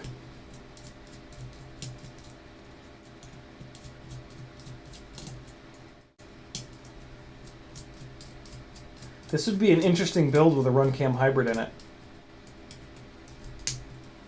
Which is why I'm doing this. I wouldn't do this build with a run cam hybrid, but for those of you that are looking to like build your first 5-inch rig, this could be a way to have a really durable 5-inch freestyle build and still get some really decent 4K footage out of it. So I am willing to take a look here. I'm also very curious myself. Shit just went flying. Alright, let's take a look. So if I line up these holes, and then we put the top plate back on. Now.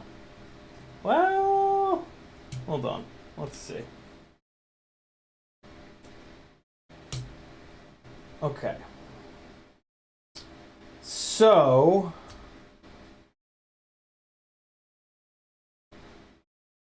it will fit. I'll be damned. It's tight. And you might get jello because of how tight this is. So I cannot speak to that. And you are going to be limited on up tilt. You're not going to be able to get 30 degrees of up tilt. That's the max up tilt that you're going to be able to get, which is probably about 20 degrees. My biggest concern is that this is jammed in here. And when you jam a camera in here like this and it's touching the top and the bottom plate, a lot of times you get jello. So, but technically speaking, it will fit. See how the holes line up? It does technically fit in there. But I think my official stance is going to be I do not recommend it. To not have jello, what I've found is that you got to mount the RunCam hybrid in the way that I do on TPU standoff loops, and it cannot be in contact with the top or the bottom plate. That could absolutely be a specific issue with micros. There is a chance that the lower RPM and the lower frequency vibrations that a 5-inch rig produces make that kind of not an issue. So maybe it would be fine, but that's all I can really say. I can't speculate any further than that. You know what I mean? Do it at your own risk, I guess. But it will fit. It will absolutely fit in there. That's for sure. Which is pretty rad. Has anybody done that? Has anybody built a 5-inch rig with a hybrid in it where the hybrid is smashed up against the top and the bottom plate? Anybody? How is it almost 5 o'clock already? What did we... I'm not even... I have 4 boxes left. All right, we gotta go. We gotta rip. We gotta rip through these boxes. What am I doing? Jesus. Talking about them too much, I guess. All right, so that was the end of that box. Good. Away we go. Next one. Jeez. I'm not even caught up on the chat. Hold on. Let me get caught up in the chat. YouTube just did the thing.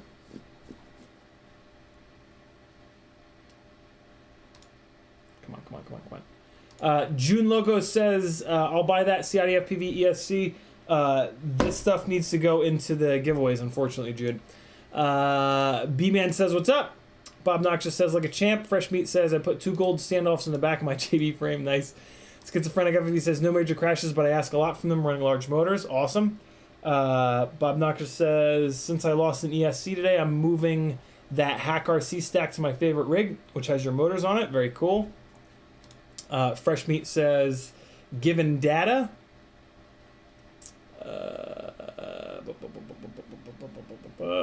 Come on. June Loco says, you should get an electric screwdriver. I love my whoop stick. I think about it from time to time, but they're kind of expensive, and I don't know. I just don't think it would speed things up all that much. But I do, every time I look on them, I'm like, ooh, it's only $50, only $100. Darkman says, oh Jesus, I couldn't imagine running less than 35 degrees of up tilt. That scares me. Quasimodo says, you can flip around the side plates. There are holes on the other side. Oh, look at that. The holes on the other side are much farther forward. You're still going to run into that top to bottom issue. But the holes on the other side should let you get more... Might let you get more up tilt. Might not, because as you add more up tilt, the RunCam hybrid gets taller and taller and taller. So the holes on the other side of the front piece, I don't think will do anything.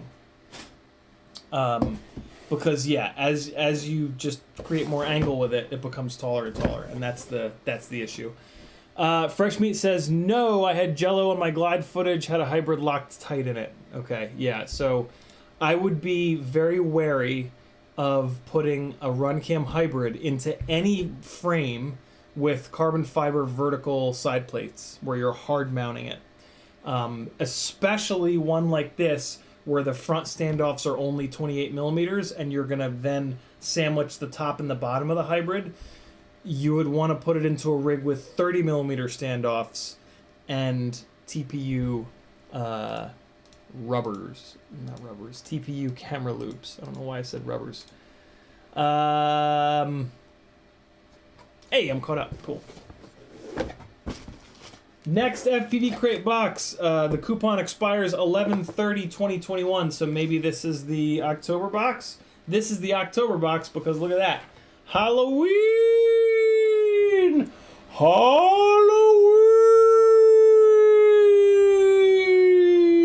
Anybody get that? Anybody know what that's from? Halloween stickers, rad. Halloween. Anybody? Anybody know what that's from? No hints. We've got some. Oh, FPV Crate. You shouldn't have, but man, am I glad you did. The new, I don't even have these yet. The new GemFan 3020 Hurricane props. Fuck yeah, dude. Ooh, okay. Okay. So these are 30-20, 20 pitch. I suspect 20 pitch is not going to be quite enough for my rip squeaks. But maybe it will. These are now GemFan's closest competitor to the Dow 3028s. The Dows are a little bit thicker. They're definitely going to be a little bit heavier, and they've got a bunch more pitch. You can see the difference in pitch. But I'm excited, and these are a good color. These are in red. These stupid Dow props are this stupid blue and this stupid see-through lime fluorescent donkey color.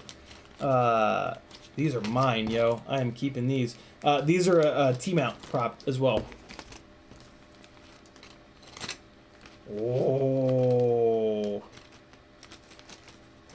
this is awesome. I've been meaning to order a set of these, but I haven't done an FPV order in weeks. And now I've got a set. So yeah, we'll these will get some serious testing sooner than later. I'm actually putting them right there because those are going to get run right away. And we've got, oh, a frame. A Roma F35 frame kit. Is that a 3.5 inch, I'm assuming, frame? Oh my god, look at all this stuff in this frame kit. Motor to motor, 158, yep, arm thickness 3 millimeters. So this is a 3.5 inch prop frame. And yeah, very cool. 3.5 inch compact design. It's got a metal camera cage up front, which is not my favorite, but some people really do like that. Cool. Okay. Okay.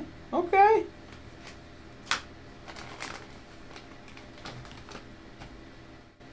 Nice battery straps. Big bastard battery straps. Jesus. So here's a bunch of the hardware. There's the front camera plates. Coming to a giveaway near you.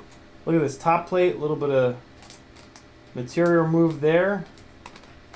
And then solid base plate, which is the main reason that I'm not going to be building this. Ooh, look, three motor hole screws. That's kind of nice.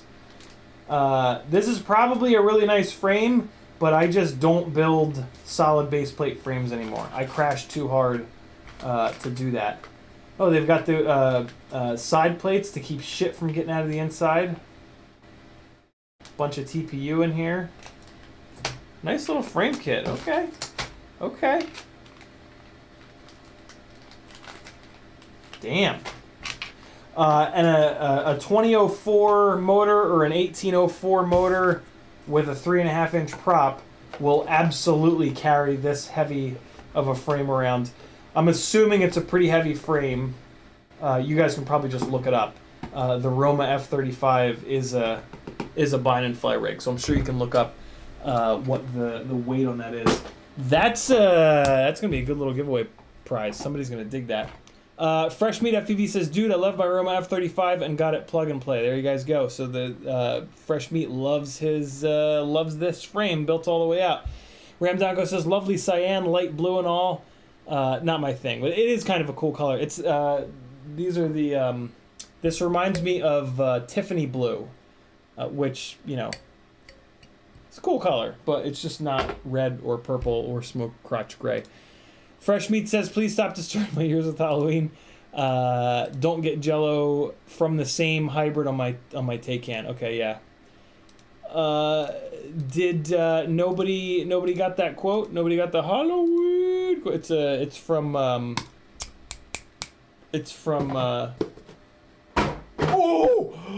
no, I'm just kidding. It's from Brooklyn Nine-Nine. All right, next box. We got 3 boxes left. 2 5-inch boxes and 1 sub 250 box. Let's get it going. We've got some of the new Ethics. I don't know what they are, and there's no sticker on them. They're the right colors, which is nice. They are 5.1 by 3 by 3. Oh, they're the Ethics P3. These are also not, for me at least, these aren't enough pitch. 5.1 by 3 by 3. That's a shame. It's a shame they're not more pitchy, because I would give them a shot. Maybe I'll do a little review video on them, because I mean, come on, purple and gray. What else do you need from life? I should do prop reviews on all of these. Come to think of it, what's this? Avenger 225 HD. A frame? Another frame. Another frame. Oh, full-size frame. Ah, right. So this should be a 5-inch frame. Ooh, look at all that juicy TPU. Arm, little skids. And then a bunch of different mounts. That's really nice. Bag of hardware. Some extra hardware. Little battery strap action. And then look at this frame. Let's super quick just lay the arms out on the frame. Jesus, whoa! This is a huge frame. Jesus Christ! Look at this. Hold on. Look at the size of this top plate. I got to give you guys some perspective.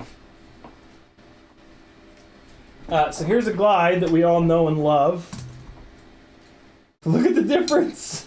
Holy shit. This is the longest base plate I've ever seen. Look at that. Good God. Oh wait, you guys can't see it. It's behind my big dumb face. There we go, look. The Glide stops all the way here. That is a long ass base plate. Holy hand grenades, Batman. Oh shitters. Wow. That's wild. Arms don't look... Oh, this is a dead cat. Okay, so this is a long-range frame, I think. So, yeah, it looks like the front arms are very dead-catted. Here's the rear arms.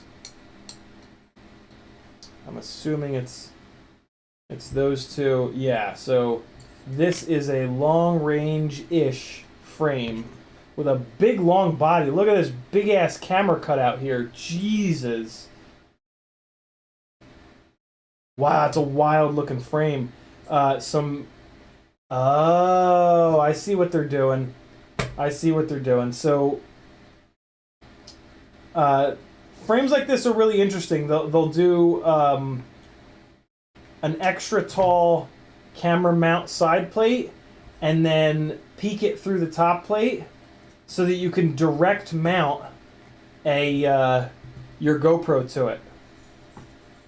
So they put a couple battery straps in these vertical camera plates here. You can see this top plate would sit down farther.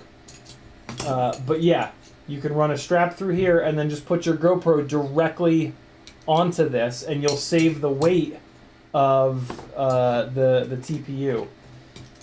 So yeah, this is a really interesting long-range frame. You'll be able to direct mount the GoPro, save 20 to 25 grams on TPU, and yeah, in theory, you're not going to be crashing anyway.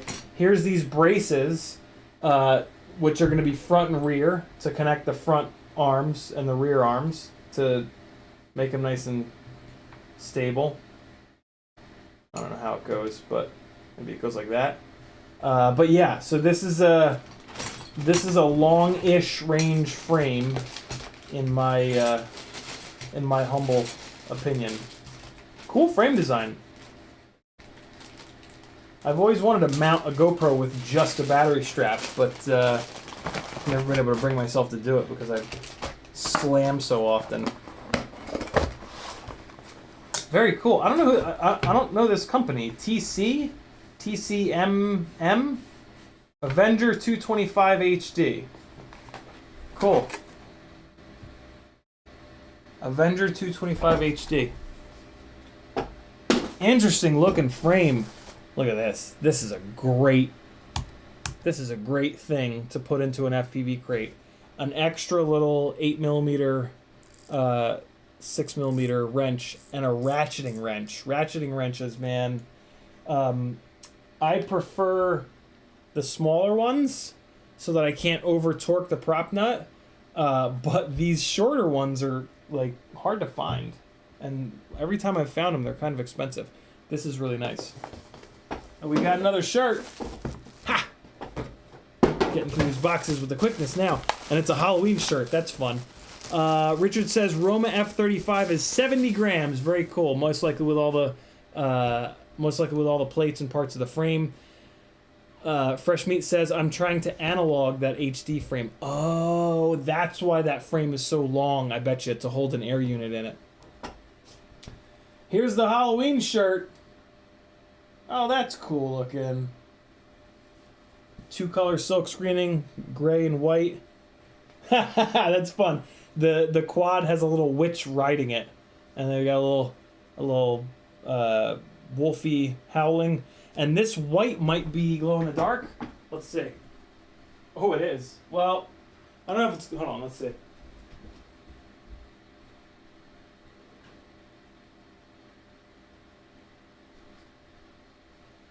It's not glow in the dark, but it's UV. It's UV like reactive a little bit. So if you were at a party, it would light up real bright like. That's a cool little FPV Halloween shirt. I like it. One more.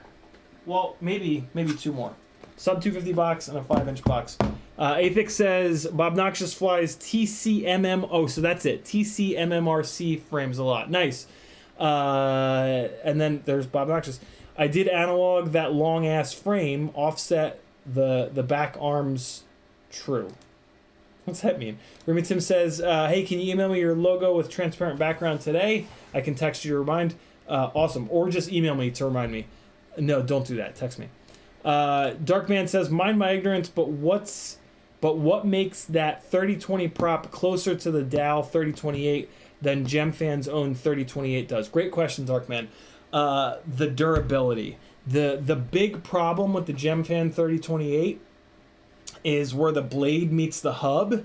It's the old school design where it's not beefed up. These 3020s are the new school. Propellers have had a number of evolutions over the years. One of them being strengthening up the area between the hub and the blade. These are a newer generation, so they are going to be a lot stronger there. The GemFan 3028s are like a 2-3 year old propeller. It was back before we knew how important that was. Let's do this sub 250 box first. Oh, this is brand new. Oh, these are both brand new. Okay, so these are the most recent boxes. So, which I can tell because I haven't cut the tape on them. So I think this box just showed up too. So this should be pretty recent. We've got the sticker sheet. Oh, that's fun. It's got a Ferris wheel. A little cotton candy. Cotton candy. Oh, right. The motor spun the cotton candy up. I get it. I can see. Said the blind man. Oh yeah. This is the one. This is the crate that they printed the wrong expiration date. It says that like this is the December crate, but the expiration date printed on here it says 11/30. It's actually just a misprint on the expiration date. The coupon code does work. What do we got? We've got HQ.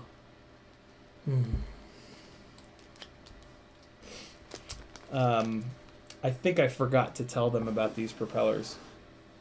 I need to send them an email. So this is the second time that this is a little known thing. These HQ 3 by 2.5 by 3 propellers are out of balance. Their mold is out of balance on these propellers. And I think this is the second time that they've put these propellers into an FPV crate. The only way, it's 99.9% of people don't realize that. And this is a good pitch. This propeller is kind of the dream, but they're out of balance. So if you get this crate, careful with these propellers. If you have a rig with a cranked up PID tune, it's probably going to have an issue with these. I need to send them a message so that they know to not put those props in anymore. And I just want to do that super quick here. Just want to leave a tab open to remind myself. FPV Crate, there it is.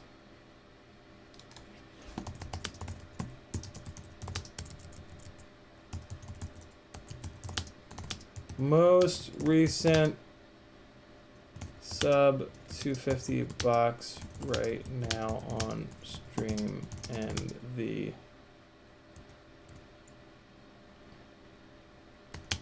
HQ. So they're 3 by 2.5 by 3 props in here are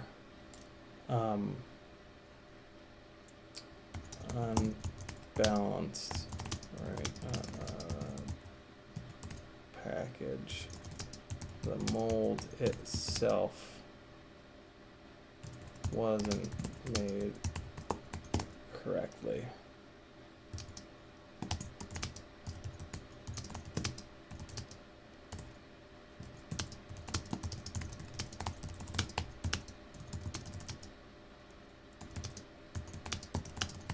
And etc. Okay, cool. So if you get complaints,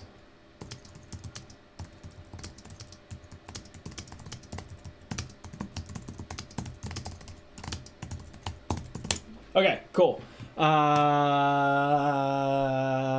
What's next? Fresh Meat says 2004s. Thank you for the heads up on those props. Tyler DD says great. Guess I'm about to get shitty props in my crate. Yeah, sorry.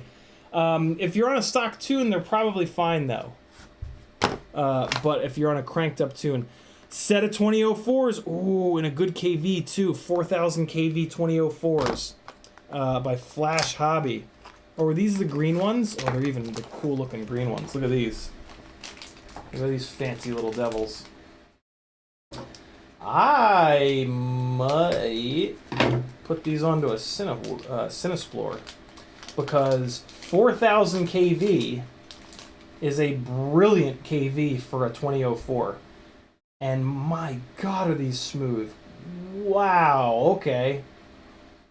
Okay. That is incredibly smooth. I shouldn't say smooth, I should say not coggy. Oh, and there's a screw on the bottom. Wait, I think that they did 2004s in the past. I think I remember this motor, but I don't think I remember it being 4000 kV. Oh boy. If these are well balanced, and I can see a bunch of the balancing mud, these could be my next... These could be what I put all the Cinesplorers onto. 4000 kV. Oh, Flash Hobby, thank you. Good kV. Rad. This is, wait, no, 4000. Wait, 4000 is not as high as I thought. Hold on. Is it 4000? What's the KV on the on these guys.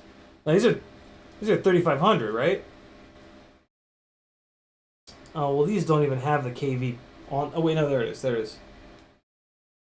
These are 3,100. Okay, yeah. 4,000 KV. Yes. Ooh. Ooh. Okay. Okay. Yeah, these might not make it into a giveaway, friends. You know I love you, but...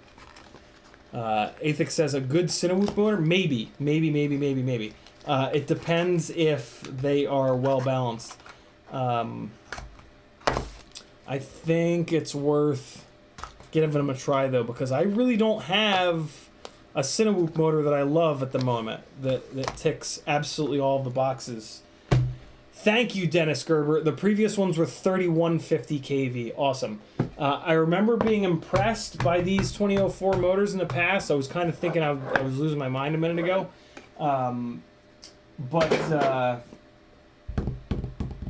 Yeah. Love that.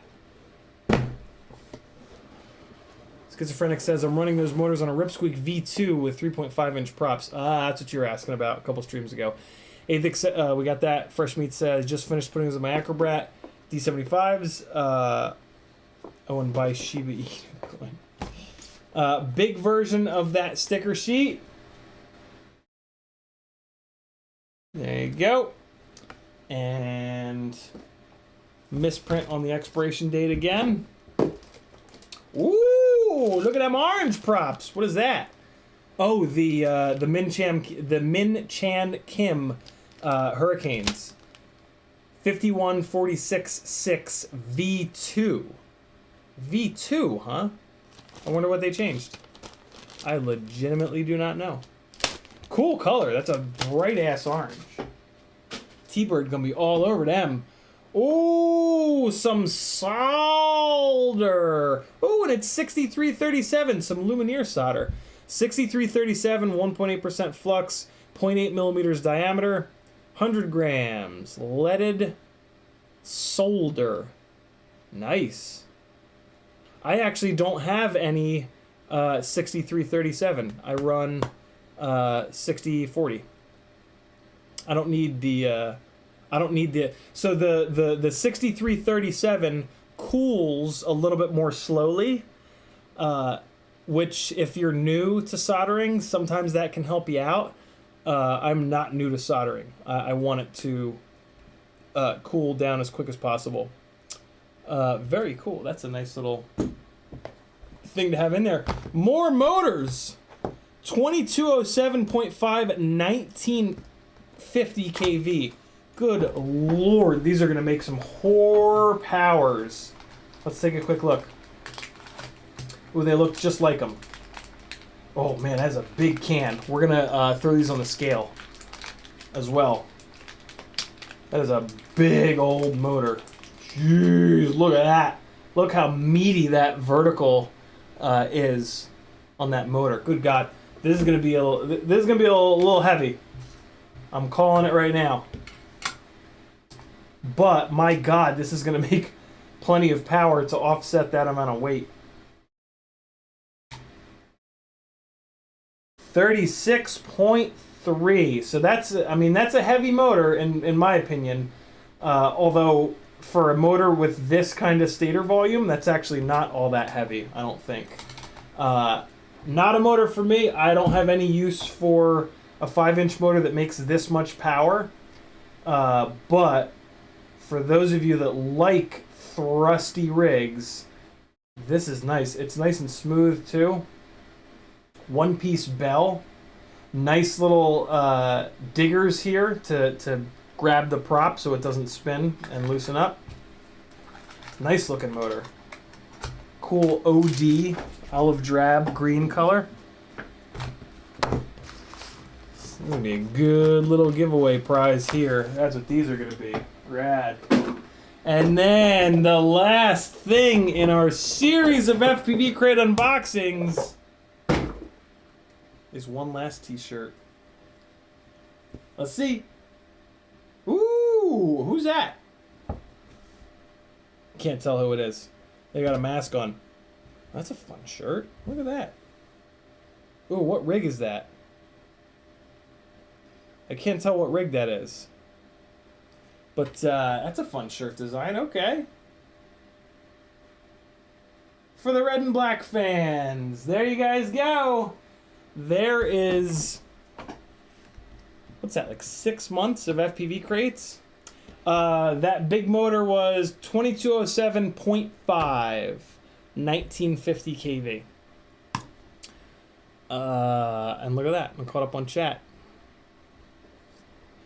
Any last second questions, friends? We are going to shut this motherfucker down. It is almost 5:30. I'm tempted to keep this solder, but man, I have a ton of solder. This is going to go into a giveaway. Damn. I think I'm going to use a bunch of those props to do some prop reviews. I got to get, because those are all like newish props. So yeah, I think I'm going to get some review videos kicked off with those. Thanks for hanging, friends. Tomorrow night is a giveaway stream.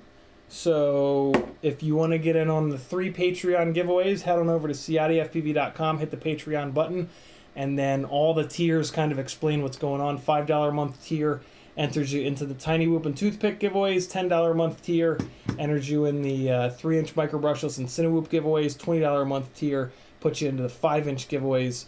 And then the $30 a month tier or up puts you into all the giveaways.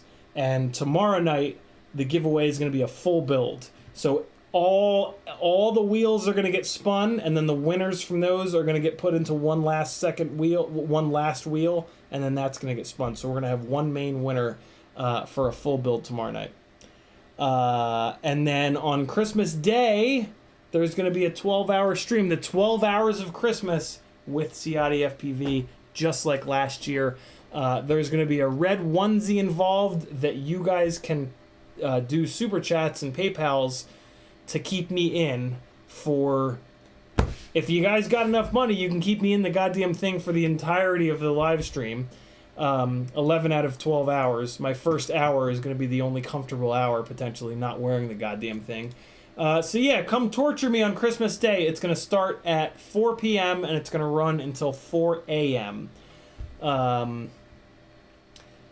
If you got, if you know anybody in the FPV universe who is separated from their families, I know with the Omicron or however the hell you pronounce it, variant, there are some countries that are being shut down. Or just, if you know somebody that doesn't have a great time on Christmas, let them know. I'll be here for 12 hours to keep them company, and I hope to see as many of you guys in that as possible. I'm going to do 6 giveaways. Every other hour I'm going to do a giveaway on that live stream. Not full builds, just, like the regular giveaways. So, yeah. Or if you're going to be with your family and you hate them, you can just sit in the corner with your goddamn phone and headphones on and tell them you got more important shit to do, like hang out with your buddy Ciotti. Love you guys. Be good. Let me get you some flying here. Let's go. I'll play you something from Rampage.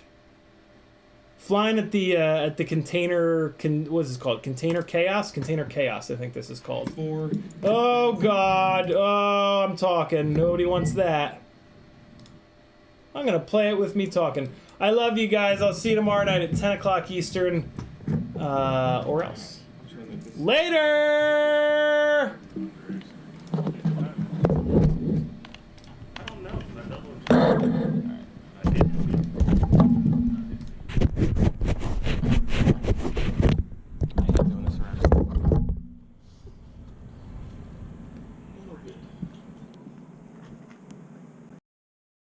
I'm at Rampage. What do you think of that? This is Container Chaos, and I'm testing out the new Gemfan Freestyle 4s.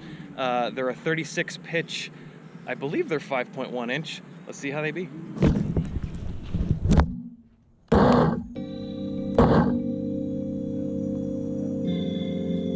Goggles work better when